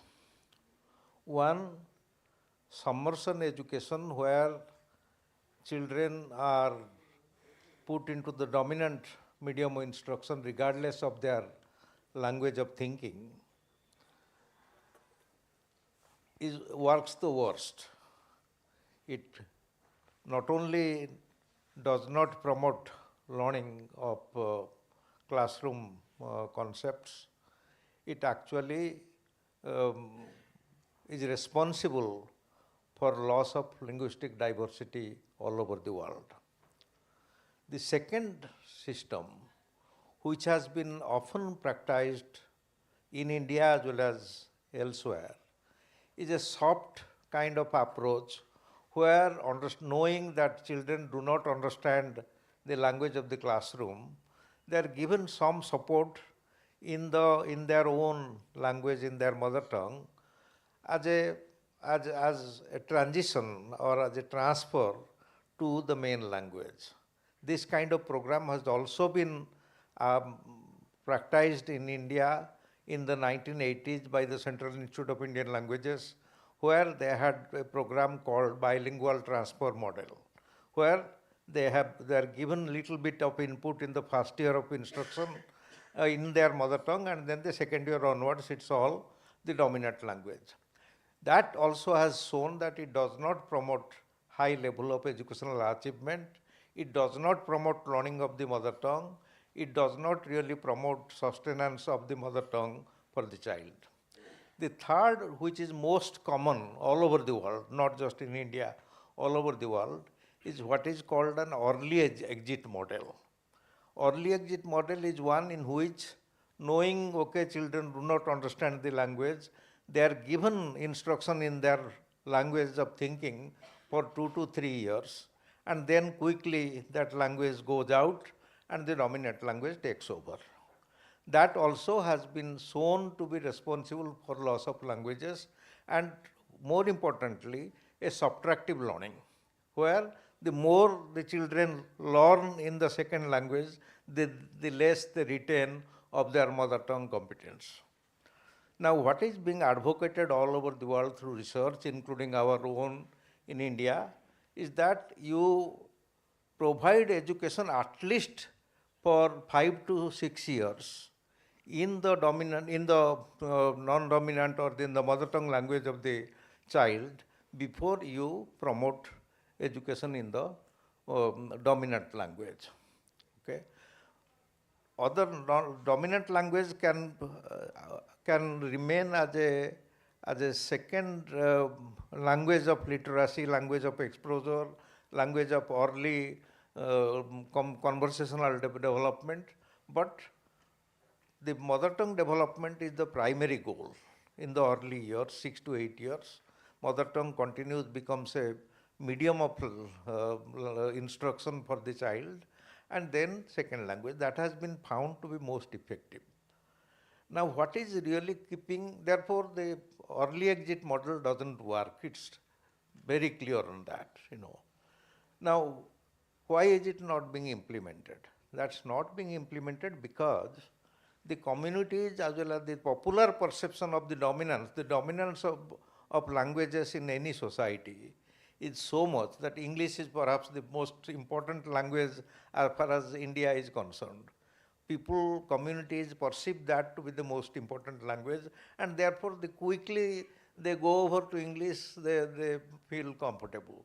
And our politicians, unfortunately, are responding to that situation in trying to promote more English medium, early English medium schools and so on. So English is actually, except in Odisha, English is now in grade 1 in most of the schools all over the country. So that's actually, we should understand that. You know, the reason that is happening is because the popular perception takes over the educational policy or the pragmatics of educational policy. So because our policymakers, our politicians are responding to that popular emphasis on English. Now what is needed is good education of the public to impose or to make them realize that education in the mother tongue is not really taking away the child from education in the dominant language. It is actually taking them closer. You know, that kind of a demonstration, wherever a community is able to realize that by learning their own language, the children are also doing well in the dominant language as well as in English, the popular perception will change. Our Minati and I, we engaged in multilingual plus experiment project in Odisha, in Saura and Kui languages for 7 years. We showed, initially there was public resistance. Community was very apathetic. They didn't know why in mother tongue, you know, the dominant language is there and all that. No, once they realized, once they found that the child is able to take the learning back from the classroom to the home, and once the parents are able to share what is happening in the classroom, and once the parents are realize that the children are not only learning in their mother tongue, they are also in the process learning Odia and also English at a later stage in time, then they are all for it. Therefore, we need, first thing we need, in order to have a policy in the state, we need to have a public education first. Parents must be must be taught or must be somehow communicated that it is necessary for their children to learn in their own language and also bring in the language right perspective to it. That okay, every community has a right to learn and to develop their own language. Now, policy, that is the last part of your question. The policy, Odisha is now the only state in the country which had a policy as early as 2014. 2014 July, Odisha published this policy in the government gazette. It's a legal document now. Minati was there, we developed that policy for Odisha, but unfortunately, that policy which was primarily for tribal children, tribal children, suggesting that all tribal children must have education in their mother tongue as the main language of instruction until the end of the primary grades, which is grade 5 at that point in time, and then subsequently state dominant language or other languages can take over. Now that policy is clear. I have a chapter in the last handbook of linguistic human rights on Odisha. I call it a partial success story. That is because Odisha has developed that policy, accepted that policy, but unfortunately again the public demand for a English medium education takes over, and Odisha has several provisions which also promote education of the tribal children in English medium schools. That is one problem. The second problem with the policy is that it is pre-2020. So now that the new education policy has come up and now that the Odisha policy has been reinforced by the NEP 2020, I think the policy should now again be looked back, and it should become a policy for everybody, not just for tribal children. Because MLE is not just a tribal education process. MLE is a broader system which should be applicable to all children. Therefore, what I suggest is all other states under the banner of the new education policy and also the leadership of the education department of the government of India should now be encouraged to develop their own policy of language in education. And once that policy is developed, the importance of the language of thinking, it's not just mother tongue. I think I would like to reconceptualize mother tongue as a language of thinking. Why it's not just mother tongue, it's the way in which the child thinks. And therefore it makes sense to educate a child initially in the language in which she actually thinks. Therefore, that policy development, emphasizing the language of thinking of the child and emphasizing its relationship with development of multilingual skills, because multilingualism is now the new emphasis in the new education policy. Therefore, that kind of policy should be developed by all states. Because a national policy will not do, because education is a joint subject in Indian Constitution. Both state and federal government have ownership of that. Therefore, all states should now look up the new education policy, think what is best for their children, and develop a policy of their own, taking the local conditions into account. Thank you.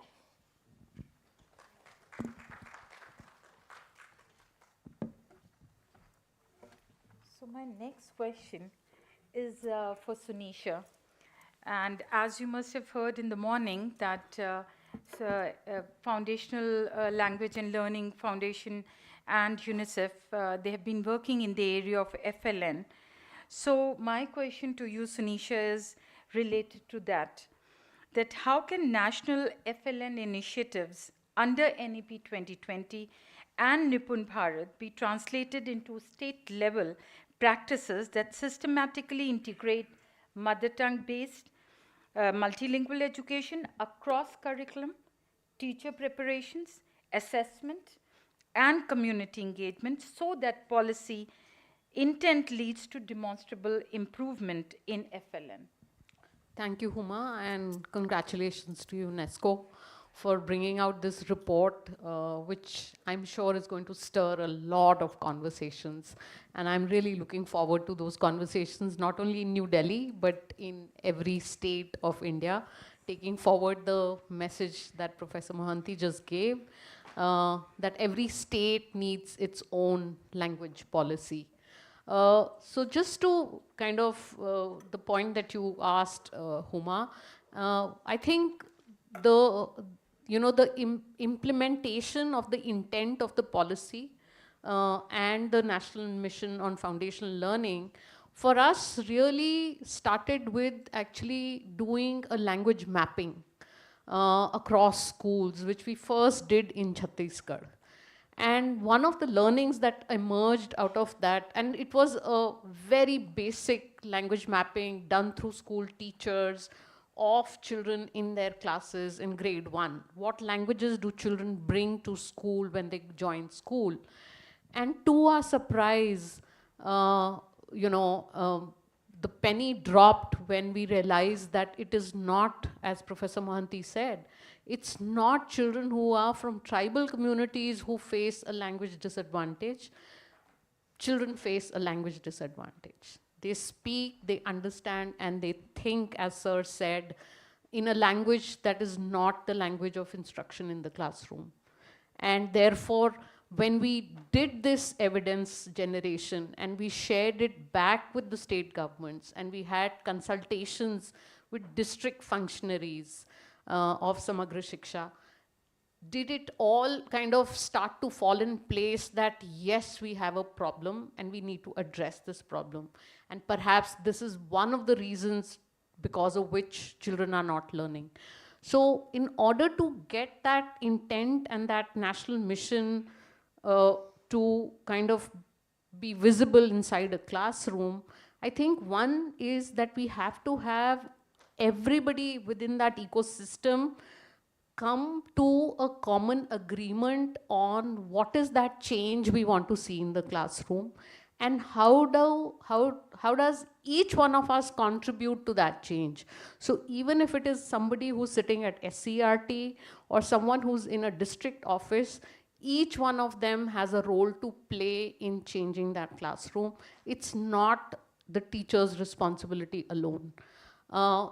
Everybody has to walk that path. Everybody has to understand why we want to use children's familiar languages inside the classroom. And from the experience that we have in Jharkhand, where we are working with about 1,000 schools, and in Rajasthan, where we are working with about 100 schools, the program is completely led by the government. So SCRT in Rajasthan, Samagra Shiksha in Jharkhand, they are leading this process. They are kind of taking the lead in terms of material development, training modules that are being developed for teachers.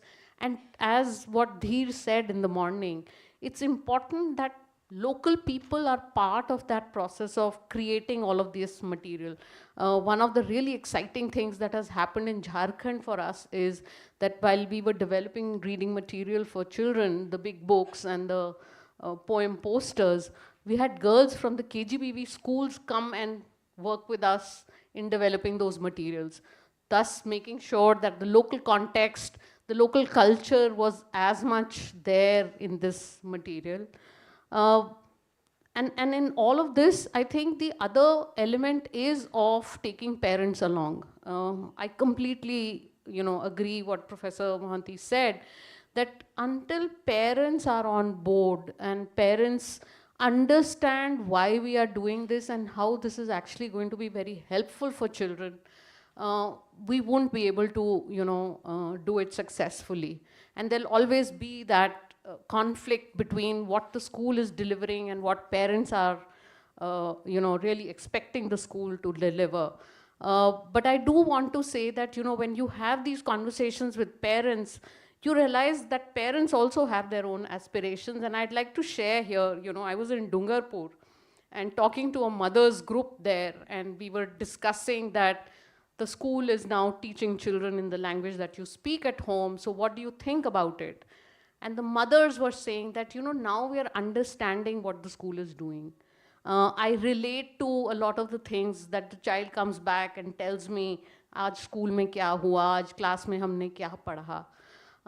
And then the question was, so what are you expecting this will do to your child?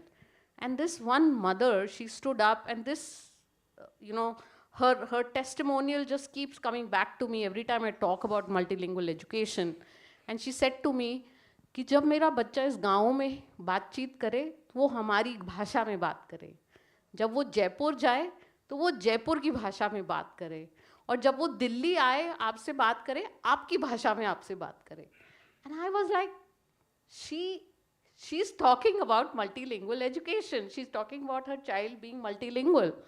And she's really kind of framed it so beautifully, And I also just link this to the point that Sir said, that English, we overplay English, true, because parents also see that there is a economic purpose of this language. And therefore, why should my child get left behind? But I think there is enough space for having those conversations with parents to take them along with us as part of this journey. And last but not the least, what it does to the children, one has seen that going to these classrooms where the teachers are now adopting practices which are keeping children's languages at the center of all the learning process, the way it changes the whole child, the body language changes, the children's participation changes, the children have agency and they are kind of leading that learning process for themselves. So I think the implementation of NEP or Nipun Bharat really lies in having an ecosystem-based approach where everybody has signed up to a common vision and see that they all contribute to that shift or the change that's going to happen in the classroom.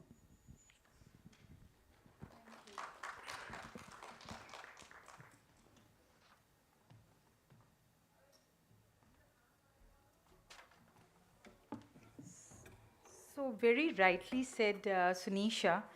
There was also one very short incident or a story which Sunisha shared with me, and she mentioned that there was this influencer in some country who was talking, who was doing a show, and in that show he was talking to some girl, and they were talking about what do you do every day or something like that. And so she said that on Wednesday I did something. So he corrected that girl and said it's not Wednesday, it is to be pronounced like Wednesday.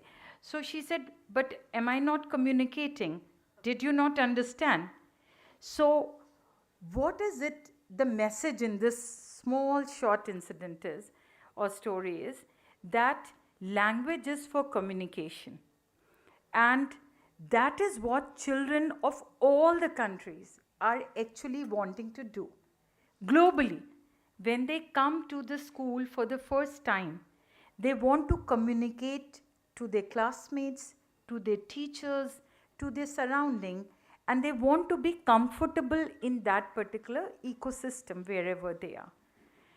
Now, when we are talking about participation, equity, inclusivity, there is also some we generally don't think about.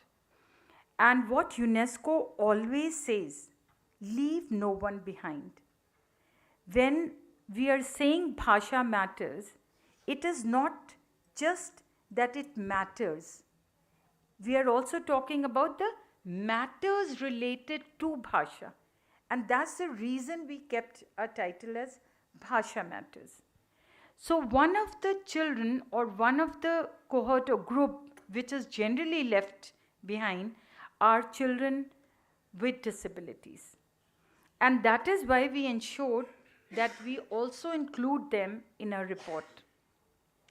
And the institution which has been doing remarkable work like Happy Hands and KIIT are the ones who have taken that role to ensure that these children are also included. But definitely ask me, it is the toughest call.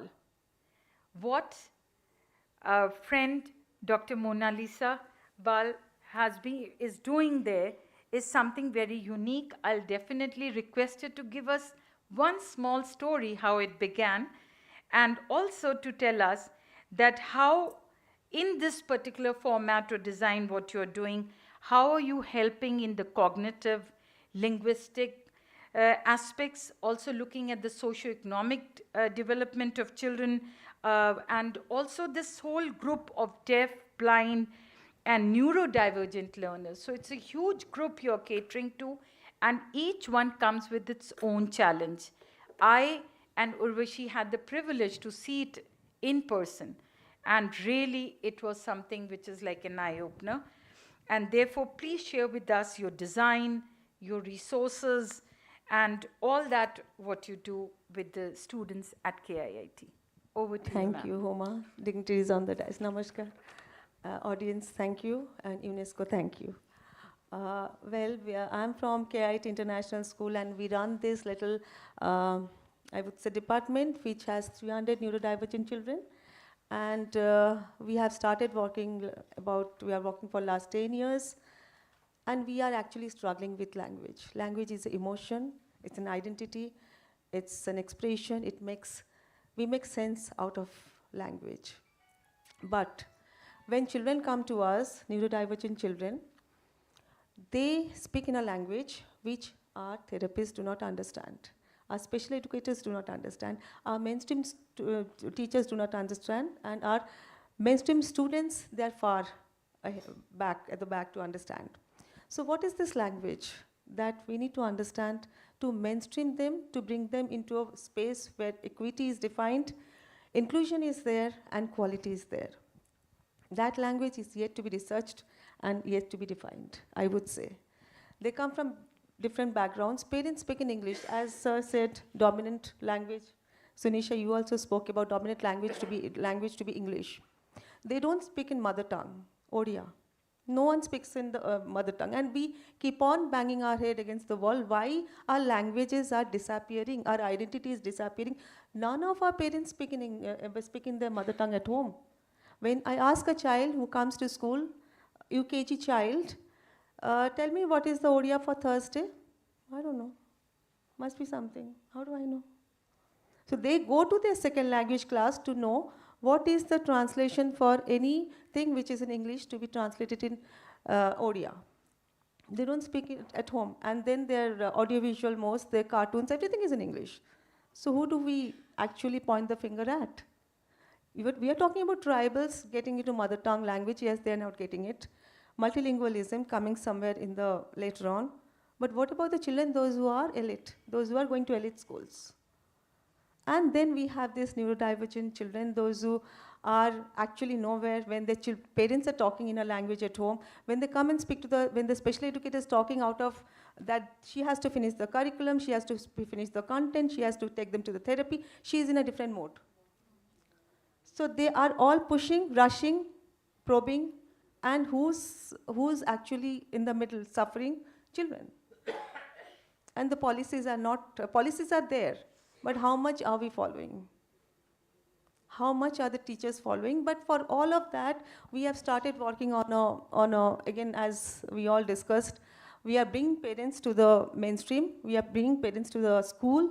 We are discussing with them, this is a language we have to follow. This is the IEP we have to follow, Independent Education Planner.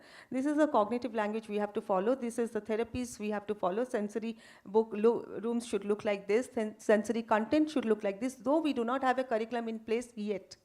When it comes to mainstreaming children from special education needs to mainstream, I mean through the breach classes, through include classes, through care classes, we do not have the curriculum yet. And what language that curriculum is going to reflect, I am yet to understand that. So having said that, we are figuring out how to push these children towards a society which believes in inclusion, believes in equity, believes in quality, and a curriculum which all of us are working on, like how to make mother tongue, a base where they find their emotion, find their expression, find a language which they can speak about. And where actually through stories, through making the community feel proud of the language, of our language. That can only happen if we have cultural storytelling, cultural parents coming and taking part in the school events or any other language events, language celebrations, pride building around the language. We can actually bring about a lot of changes, Suma. Thank you.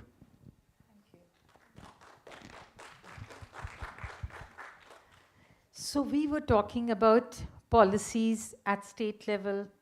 We also mentioned about how in Orissa, both Dr. Mohanty and also Dr. Panda, they have worked in Orissa and ensured that it has a policy and policy which is now kind of being implemented, recognized, and it's kind of a legal document. Sunisha mentioned that this report is going to take us forward, and it's going to echo, hopefully.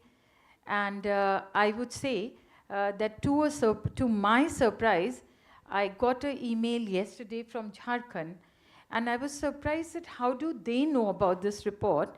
And they said, we just got to know that there's this report of UNESCO coming out, and we are going to organize something in January. And therefore, we want if UNESCO could come as a partner, and we would like to deliberate on the state policy on mother tongue and multilingualism. So let us be very optimistic and hopeful that something will happen from here onwards. The purpose is, of course, that something should happen. Now, the author is, of course, Dr. Miniti Panda. And she has delved on many, many aspects already. So I would not call it a question to her because, she's the one who is a curator of this document.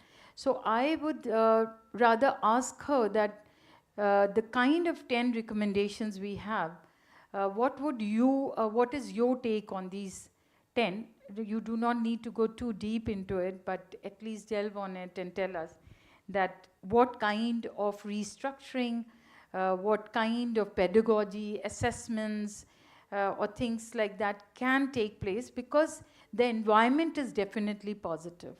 So I think we should. And also our secretary, Mr. Kumar, was also very positive, I felt, who said that, they're looking forward to receiving the report and also taking it forward. So over to you, what you would like to say on this. Thank you. Thank you, Huma. Two things I see happening already. One, of course, destigmatizing the use of languages which are already minoritized or minority languages, which were not used in classrooms earlier, including multilingual practices, the way we code switch or trans-language on our daily basis, daily life, that has been destigmatized to a large extent. If not, that is one thing that has to go on for some years.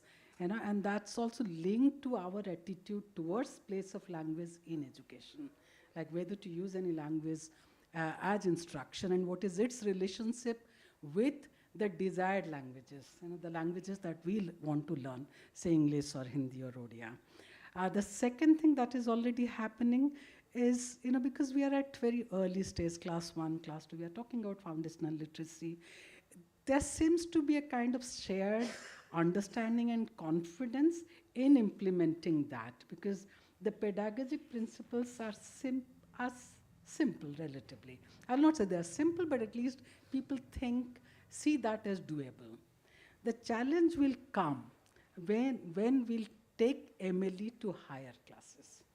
That is when it will require a very different understanding of language and its relationship to mind and knowledge, which we have been talking about very rhetorically, very forcefully, but very rhetorically. Those rhetorics need to be translated into the language of pedagogy. How do we do that? That's the question we should be asking at the same time. First one, I'm not saying stop. No, this has to go on. You know, the kind of narrative Sunisa mentioned, Professor Mohanty and I, we have been hearing it since 2005. I've been hearing it since 1996 in Odisha.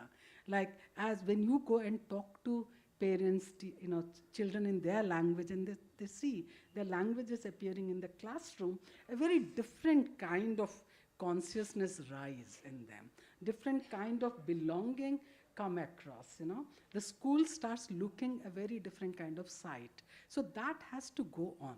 But the difficult question we need to ask, if we really are serious about some substantive approach in multilingual education, then what is the kind of pedagogic language and understanding we need for higher classes? So to do that, what we had, and I'll just bring in some of our examples very briefly, because we don't have much time.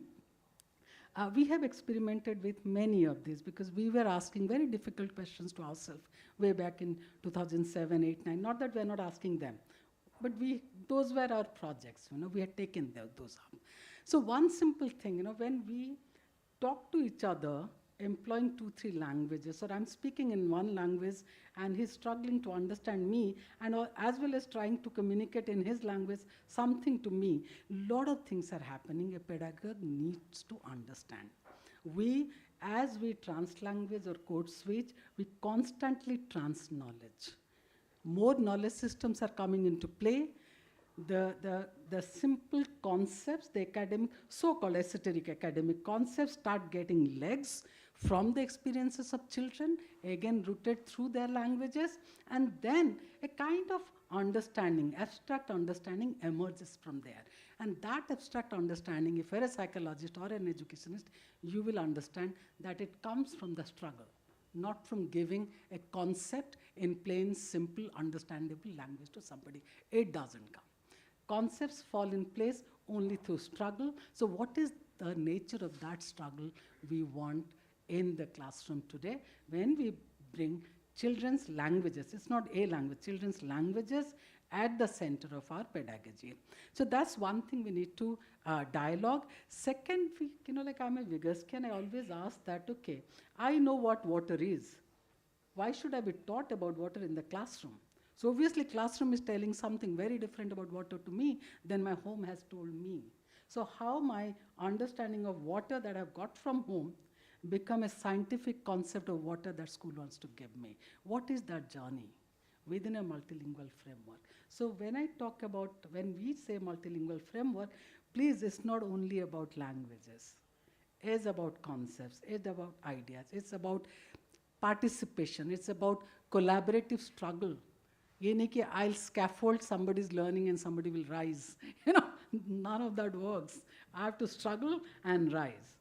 And so the job of a teacher is to create the opportunities for struggling with concepts, with knowledge, with language, with ideas, everything. So multilingual education pedagogy is a radical pedagogy.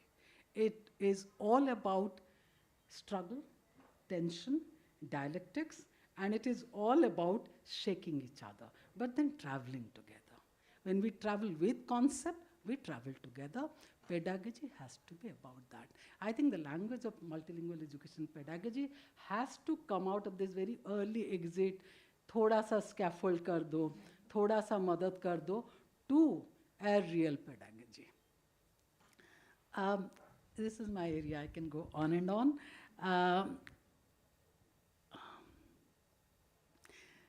Just one last thing I will say, because the pre-service and in-service teacher training programs are the sites where a major change has to take place.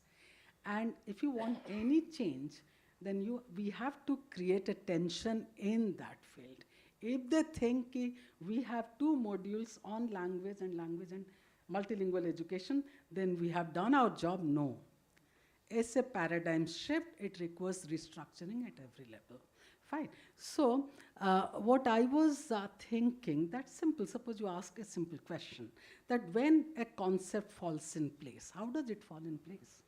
It takes 20 other concepts with it to fall in place. as I'm working for and with a concept with, say, 20 children or 5 children, I use their languages, their experiences, everything that they bring in. I use the textbook, I use everything that even I have, and generate a dialogue. And I'm trying to say, take an example, gravity. The concept of gravity to fall in place. Gravity, by the time it falls in place, it takes 20 other concepts with it to stand on.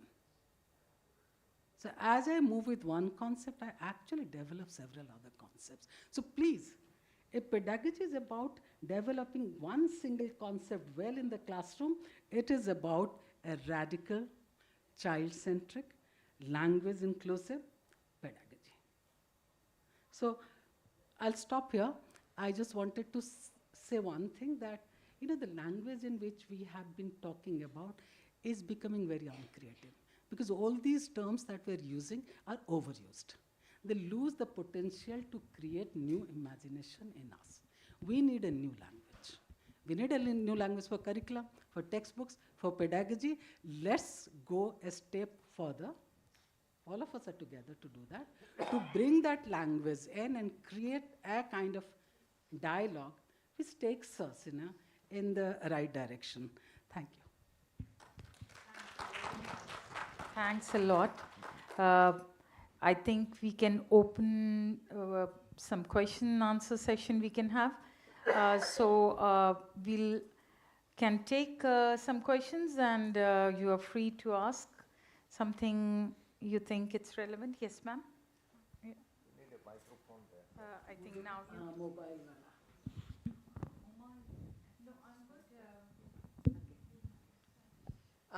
If I may be permitted to ask 3 questions. The first question is pre-NEP 2020, and that question relates to the 3-language formula. Because I have read a lot of writings of Professor Miniti Panda on the 3-language formula, where she has explained very convincingly and in very simple language that the basis of the 3-language formula is actually unscientific, because even though children have the natural ability and the inherent tendency to learn many, many languages, but when the same languages are presented to them as school subjects in a school context, the multiple languages and the many languages turn into a cognitive burden rather than the kind of facility with multilingualism which they are in their natural context. Because in schools, there's no natural context to practice those languages. So my question is that, ma'am, why do you think that the 3-language formula is still followed with so much of gusto all across schools? And I'm very closely associated with many schools, and all the time the teachers and the school heads find it very perplexing when I say that there is no need to load students with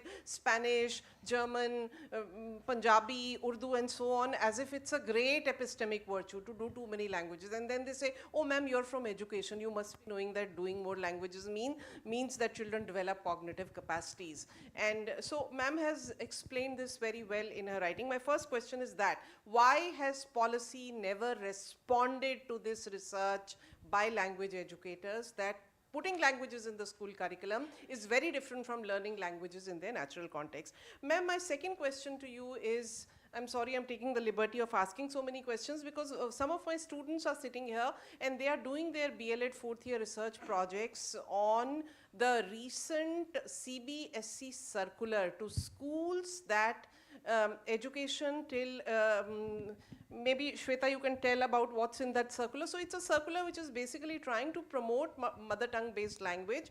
But then that's not what is happening in the schools, because she's collecting her data for this project and she's finding that the teachers are still teaching in the medium of instruction which is different from the mother tongue. So, I mean, what happens when circulars like this are issued? Who follows them? Because her data collection is actually happening in a government school. It's not not even happening in a private school. So when the state bodies, important state bodies like CBSE, they come up with a circular which is in the spirit of what Professor Mohanty and Miniti ma'am have talked about, but then that's not what the reality is, and it's only a circular issued by CBSE which stays in government papers, and it doesn't mean anything in terms of actual classroom practice. If you could give a moment, maybe Shweta could share some of her data which she has gathered in this regard. Ma'am, my third question is because Miniti ma'am has talked about pre-service teacher education, and my name is Jyoti Raina, and I have a background in pre-service education. I teach in a teacher education program. Ma'am, even if I believe in mother tongue based multilingual education, there are no resources. As a matter of fact, all these years, I mean past 25 years I've been teaching in the BLEd program. Almost every year there were at least 2 or 3 Hindi medium students. And the quality of resources that are made available to them are very, very poor. First of all, the main academic resource, they have the teacher. My own competence in Hindi language or in any other language is very poor. And I do this little exercise every year. I try to explore linguistic diversity in my classroom. And I'm really not able to either see it, or even if it is there, it is not very express. And actually exploring it also doesn't mean anything because I have no resources to offer to the students. And the teaching tends to become completely monopolized by the English language because that's the language in which resources exist. So ma'am, how does one carry this forward? Because you spoke about the value of pre-service education, and if you could permit just 1 or 2 more minutes, maybe Shweta could share some of the data that she finds on the implementation of the CBSE circular on language and what she found in schools. You can maybe speak a little about the circular also. Ma'am, the circular uses the terminology of linguistics. Good afternoon, ma'am and sir. Basically, the CBSE circular was recently issued by the CBSE authority on 30th May. In that circular, they are guiding the teachers on how to implement language at the foundational and at the preparatory stages, and they are just telling that at the foundational stage, how will you introduce R1, which is their mother tongue. Then at the secondary level, which is class 3rd to 5th, how will you introduce the second language, which is R2, and that is English. But when it comes to multilingual language learning at the school level and how teacher will use multilingual languages in the class. So I have seen that the books, recently my school have an inspection by the DD, and everyone very much, most of the teachers are very much cautious about how the DD will be seeing either, maybe the students are able to read or write or not. So what they did is, when the DD was coming, there was hybrid mode education in the school because of the pollution. So what they did is they just asked the student who are well versed in reading and writing, and they just called those students for this inspection. And during the inspection, I have seen what DD ma'am is doing is that she just told the student just open the books and read the chapter, and she was just looking how well versed they are. So my question is, I have a resource room corner in the school where they read a lot of books from recently Room to Read books from Pratham publication, Eklavya publication. So they are very versed, they are very interesting in reading those books instead of standard Hindi books. So basically, if you are talking about mother tongue and also, you should give that much environment to your students or the children you are targeting. But you are focusing, if you are focusing on mother tongue, then why your books and your curriculum is basically focused on standard English and standard Hindi? So my question,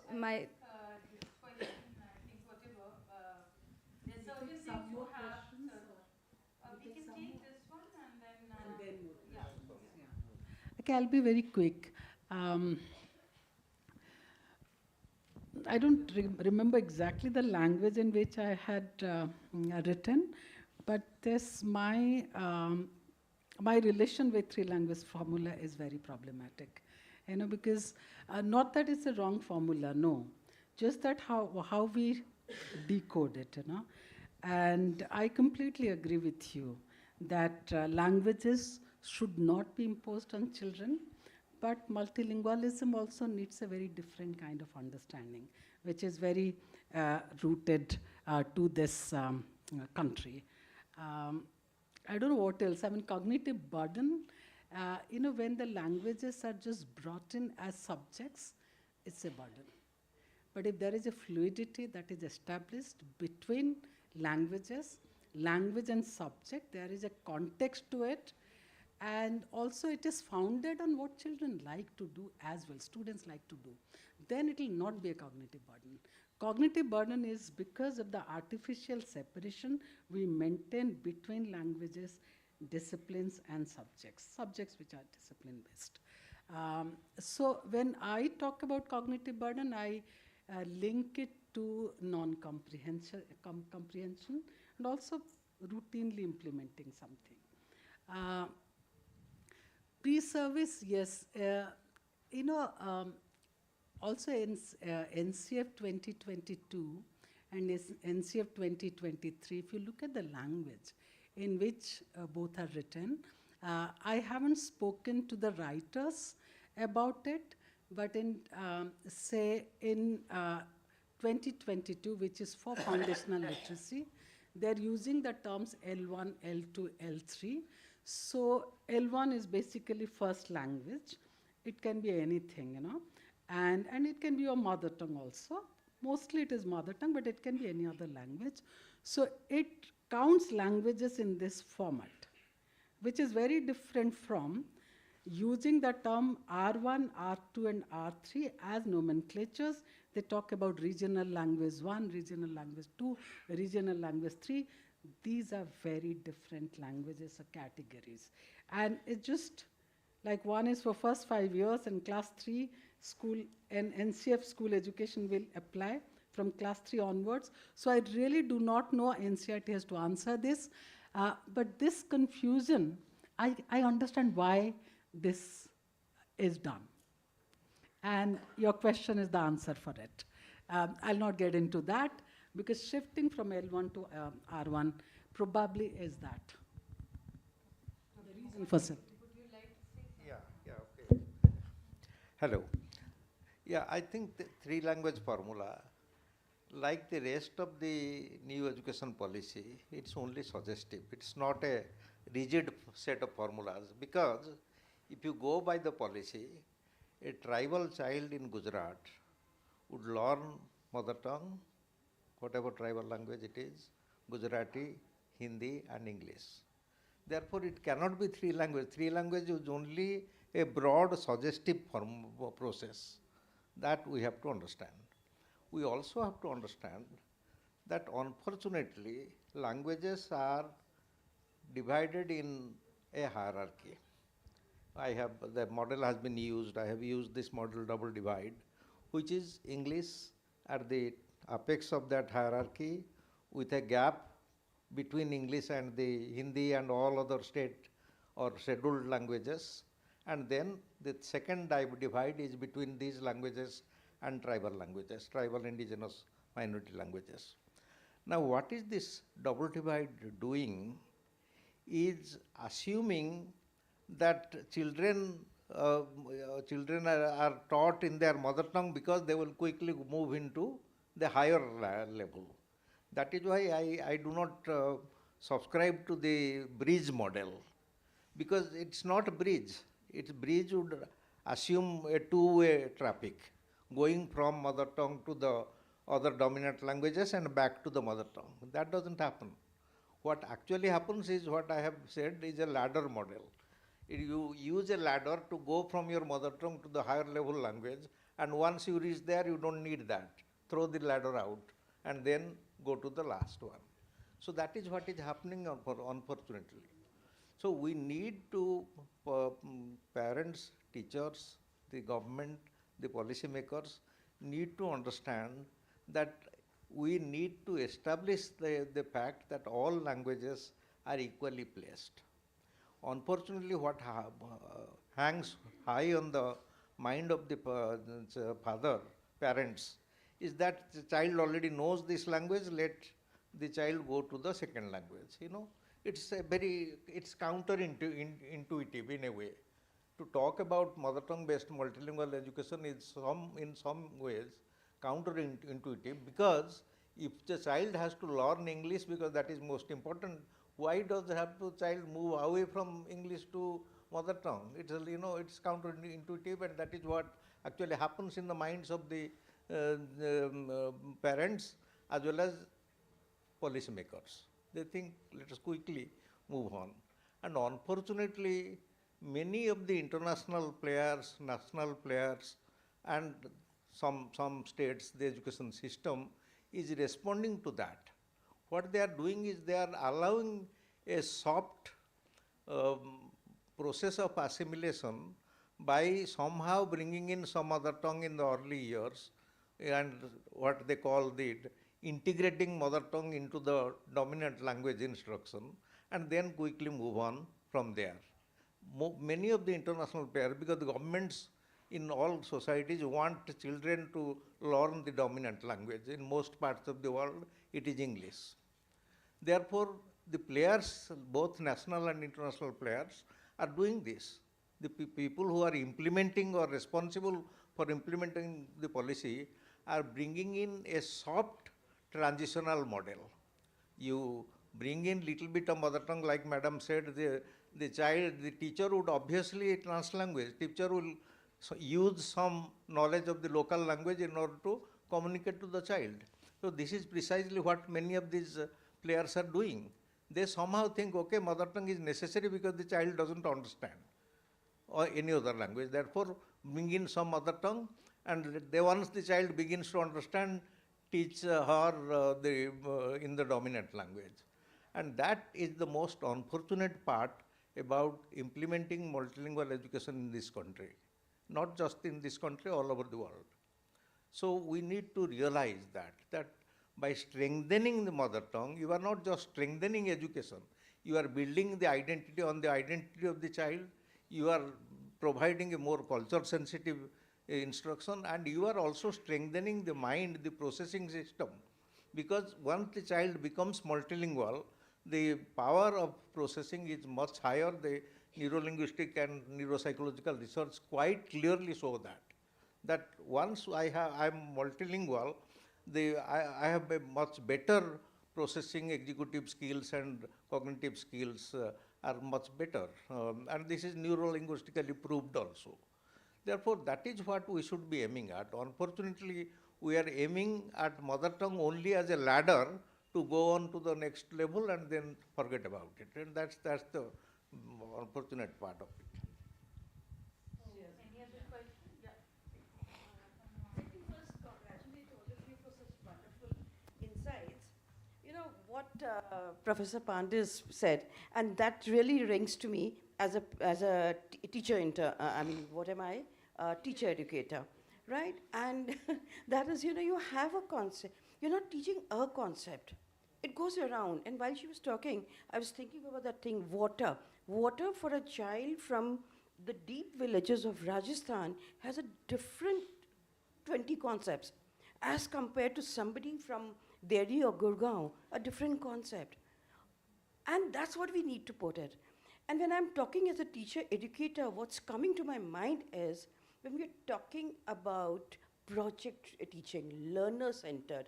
And if we have learner-centered teaching, probably, I don't know, Professor Mointe, will that help my neurodiverse learner, SLD, autistic, to be able to pick up the concepts better and maybe then understand two words, water and neer and pani? I wonder, I think Mona Lisa would like to maybe comment on that, I don't know. So this is the problem that we are facing, is that children with neurodiversities, parents are left with an option because the child as such has limitations because society has put those social constructs. So they tend to move on to the more dominant language. What can we do? I don't know. I'm just adding with this, children with hearing impaired also. Language is a challenge for them. Hana? So how a teacher will cater their need in a multilingual classroom?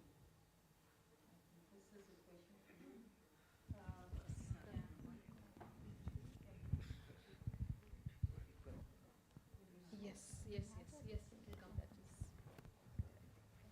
start with. Okay. Hello, thank you so much for the question. Yeah, I feel that they have to be very strong in mother tongue, you know.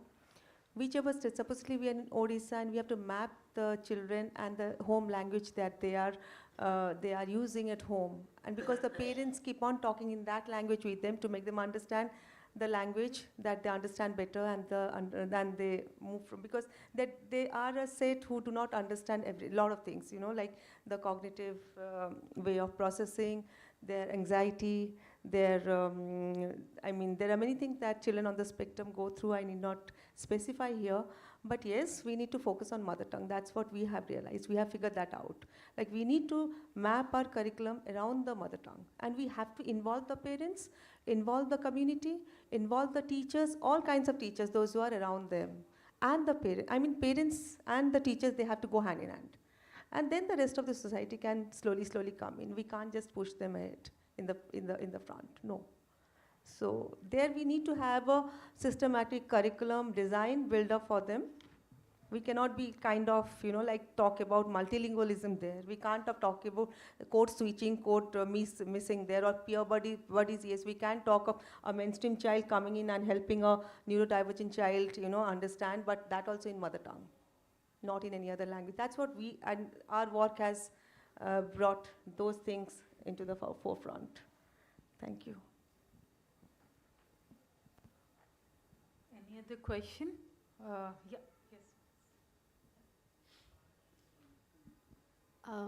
Thank you so much for this opportunity. I have a question on English language per se, and I'm Bobby and I'm from Tata Trust and have been really closely reading, sir, your work, and ma'am, you have been invited to our organization. And so Tata Trust just recently did a small study on landscaping the multilingual aspect in our country, and now an extension of that is in English. That is a demand that has come to us, that where do we place English in the multilingual framework? And had it been maybe just 5 years back, being in the education from so many years, I would also see English with that, you know, stepmother treatment, that it's you know, whatever we talk about English, mother tongue and all those other languages are more important for the child to make connection. But now, knowing that we have so many digital facilities which can actually equip a child to immediately switch from one language to the other language and make sense of even at the concept level. So how do we place English in this context, not in the context 5 years back, but now, in fact, today in the videos also you showed there are a lot of applications which immediately convert. Even I have to write an essay, I can write in any language in a minute and then play with it. So, and English is what it is. we are all, we're not just learning English, we are switching to the mannerism, the way we eat, the way we dress, everything. So identity is changing, it is subtractive, but that's how it is. So I just want to problematize and understand where do we place English now. Okay. I'm very sorry, but just to add to the same point, when as an educator I see the parents are wanting to place their children in a global platform through English as a medium, and since languages curtails to multidisciplines, we can be teaching maths, biology, parts of the body, this and that, everything in a language. It's multidisciplinary. Again, if I see a lot of parents with technology as well, everything is English medium based. Our textbooks, our technology, our information grasping, everything is basis, and it's been years and years now that it's been English medium based. How do we transform it from the grassroots level when probably as a parent I have been raised with the English medium. So getting back to my roots, and then my child saying that, oh, since you don't know, you don't communicate in your own language, you've never studied there in that language, why are you promoting all of that? And how would you place me in a global at a global stage with the mother tongue that you are trying for me to learn. So just to add. Nobody is actually uh, talking about a stepmotherly attitude towards English, it's not that. In fact, what happens is the problem is not it putting English ahead of everything else. That is the problem. Now, world over, English is important, yes, but world over also multilingualism is important. Now, many of the multinationals are now looking for people who are multilingual because the world market is spreading to in China, to India, to Asia and all that. So people are looking for multilingual skills. Now, English is not to be put at that the idea, the spirit of the multilingual education is that develop multilingualism. It's not English as a target language, no. So let us forget about English as being a target language. Target should be multilingualism of a child. Target should be the ability of the child to think in multiple languages, ability of the child to use the multilingual competence in order to feel more confident, in order to go out in the world and express ourselves in whatsoever language that they use. Now, the English pedagogues in India, at least, and all over the world, are rising to this reality. They are increasingly recognized. Since 2007, it has been persistently argued that English language teaching in the classroom can no longer be confined only to English. And we have all advocated that teachers of English should be taught to use mother tongues and other languages of children as a scaffolding that Minati suggested as a scaffolding for better learning of English. Therefore, that is the spirit that we use all languages. The total linguistic repertoire that is at this in the mind of the child should be used to strengthen one's communicative competence, not just English. Therefore, as once our pedagogy, our multilingual education rises to that level where it is not English as a target, but multilingualism as a target, the ability of a child to learn, to communicate, to express in different languages, including English, is more important. And therefore, the process, the pedagogy should, no language is isolated. No language is solitude. Our languages, your mother tongue or Odia or Hindi or Bengali is not an isolated language. Hindi spreads all over from Bihar to Rajasthan, Haryana with all varieties and all that. Therefore, there is no standard Hindi, there is no standard English, there is no standard Odia. So we all languages merge into each other, and that is what we should be actually realizing in process of our education. That English is a part of all the multilingual competence that the child needs to develop. I think that is important, not either putting English on a pedestal like the English goddess that was developed some time back, not English stepmotherly attitude toward English. Putting English in the context of multilingualism and in the context of India is more important. I'll just say one small thing.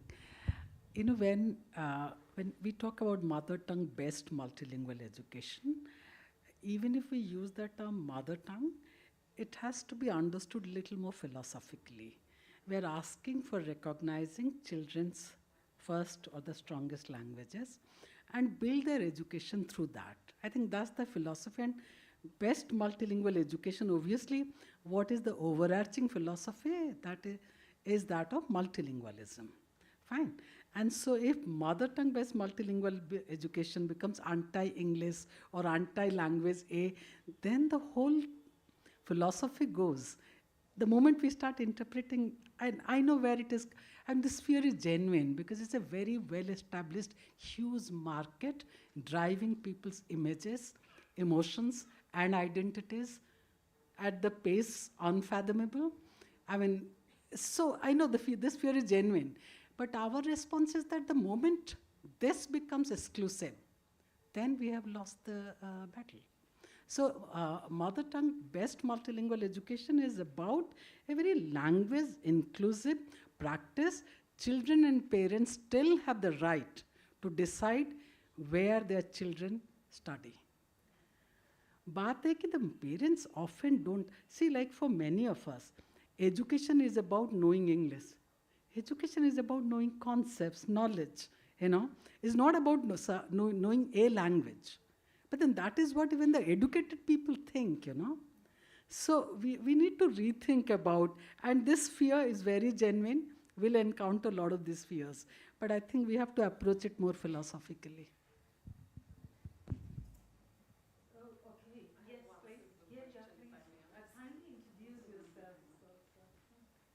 Hello everyone, I'm Anisha, I'm from Macmillan Education. I have a very simple question actually.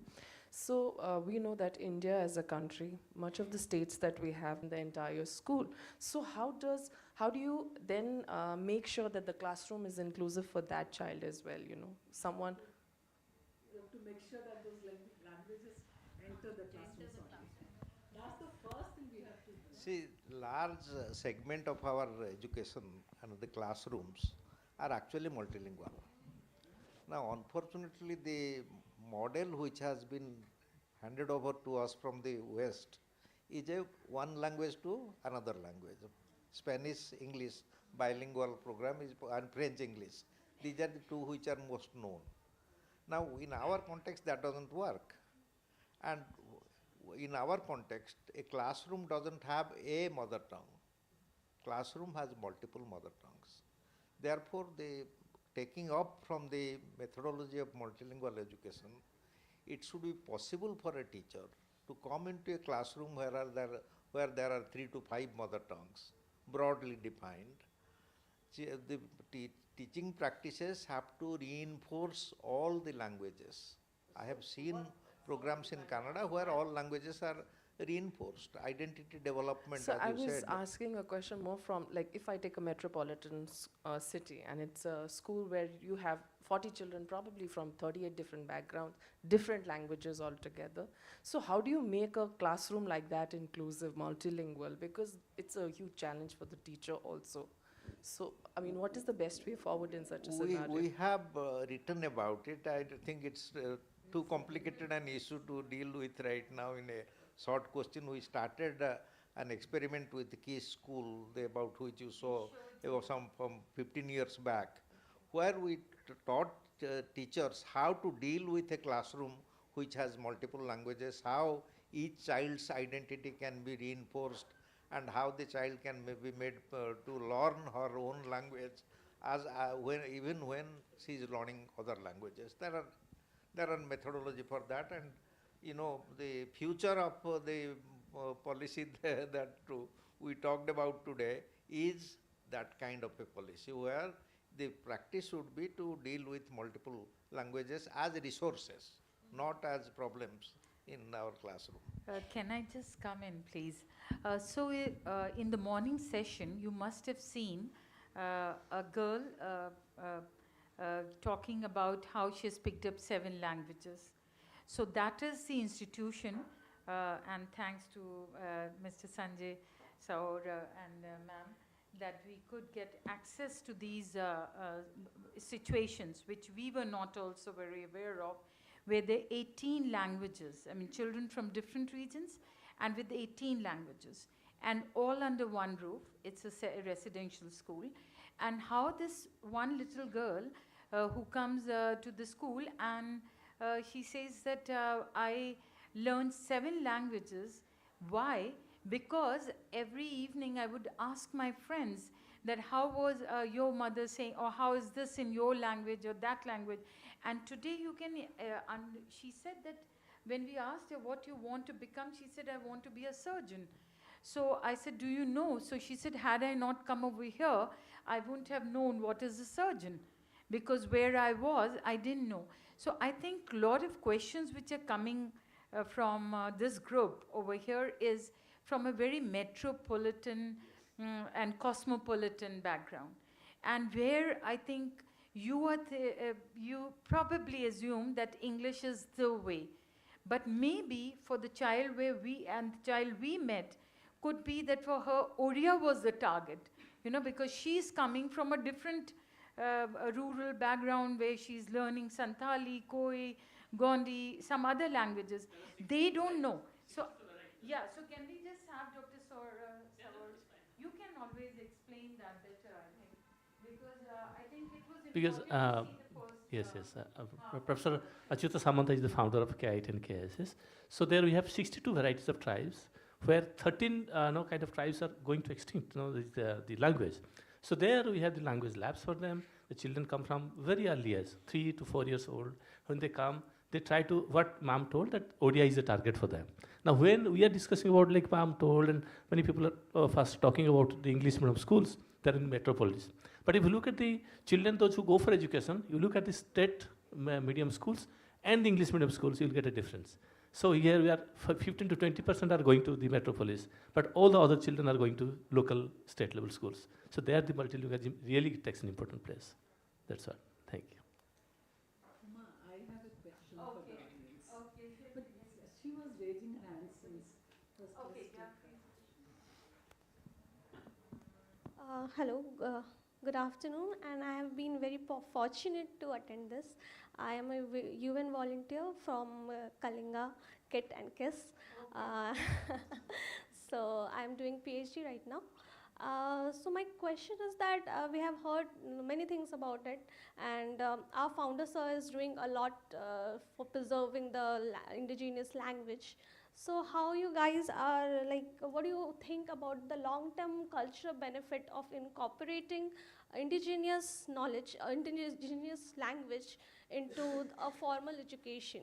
And what is the global balance between these with the global language and indigenous language?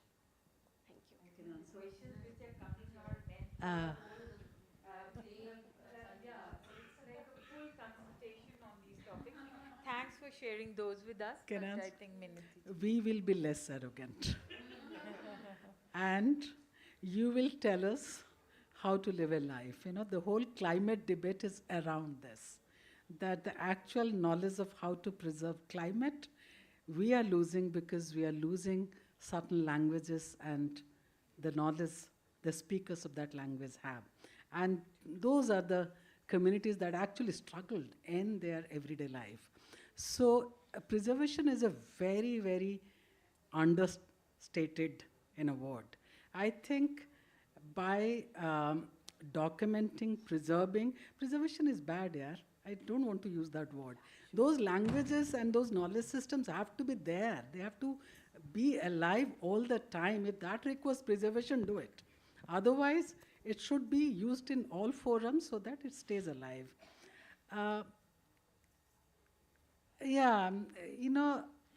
Education will change. You think you have got best of the education? No.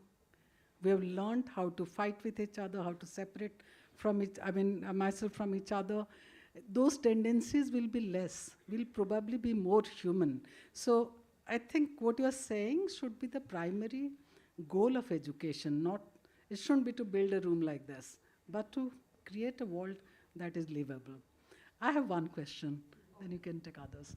Okay, my question to everybody is that all classes are multilingual classes. You have 5, 6, 7, 10, 15 languages in the class. That's a huge challenge for a teacher because the teacher is supposed to teach using a textbook, Teacher is told how to teach, So if it is a difficult job for teachers, should we then sacrifice the most fundamental cognitive, intellectual, and emotional needs of children? We can't, na? So you have the answer. So the problem is that we have to then struggle. We are not ready to struggle. We need different pedagogy, we need different methods, we need different materials, we need a different kind of language lab. Our understanding, that you were telling, in that room you have textbooks developed by, Pratham, LLF, and, Bhopal organization. And children enjoyed reading those because those are good books. You need classrooms to have those kinds of books. So I think teachers' job is difficult. policymakers' job is difficult, but we have to address that instead of asking children to compromise. I think you have the answer. Other question, somebody asked, how do I teach? Send that person to a classroom. Children speaking 13 languages are there. Will you run away? You'll not. You'll do something. That there is a communication getting established between teacher and students, between students, among all. That is the pedagogy we need, whatever that is. So,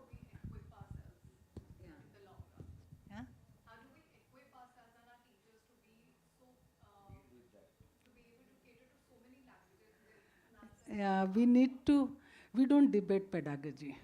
We talk about, and all, that's what all of us are doing. Production of storybooks is very easy. Documentation of language is very difficult, but it's still concrete, Pedagogy is that messy stuff we don't talk about. I think the country is at a stage when we talk about what we do with all the books we are producing, all the experiences that children bring in. Tell me one thing, if I do not understand mathematics, not as just Jodna, but as a mathematical concept, whatever experiences all of you bring in, I'll not be able to use them to teach even a class 3 child.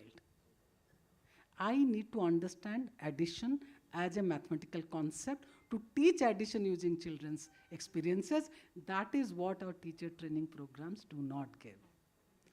As long as you give, MLE will fall in place.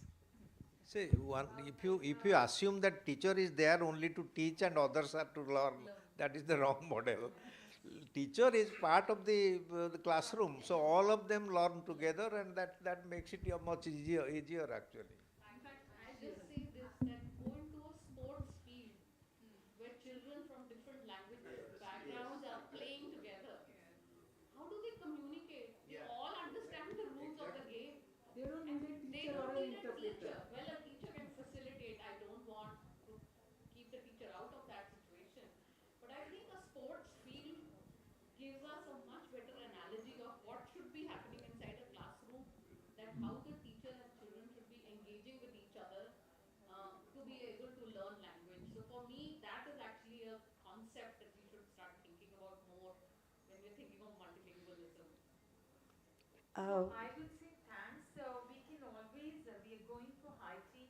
We can always discuss there. Let's take the last question. Okay. No question, just a reflection.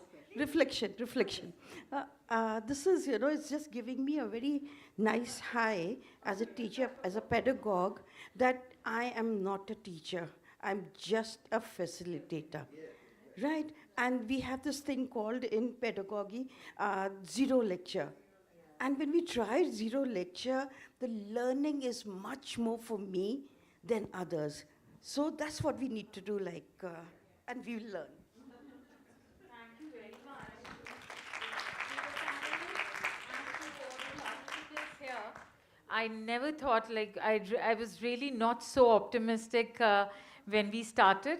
After lunch, generally these sessions are not so interactive, but we had. And thanks to all the panelists here for the time, and for to all of you for giving your time. And let us now proceed for some tea and more interactive session there. Thank you.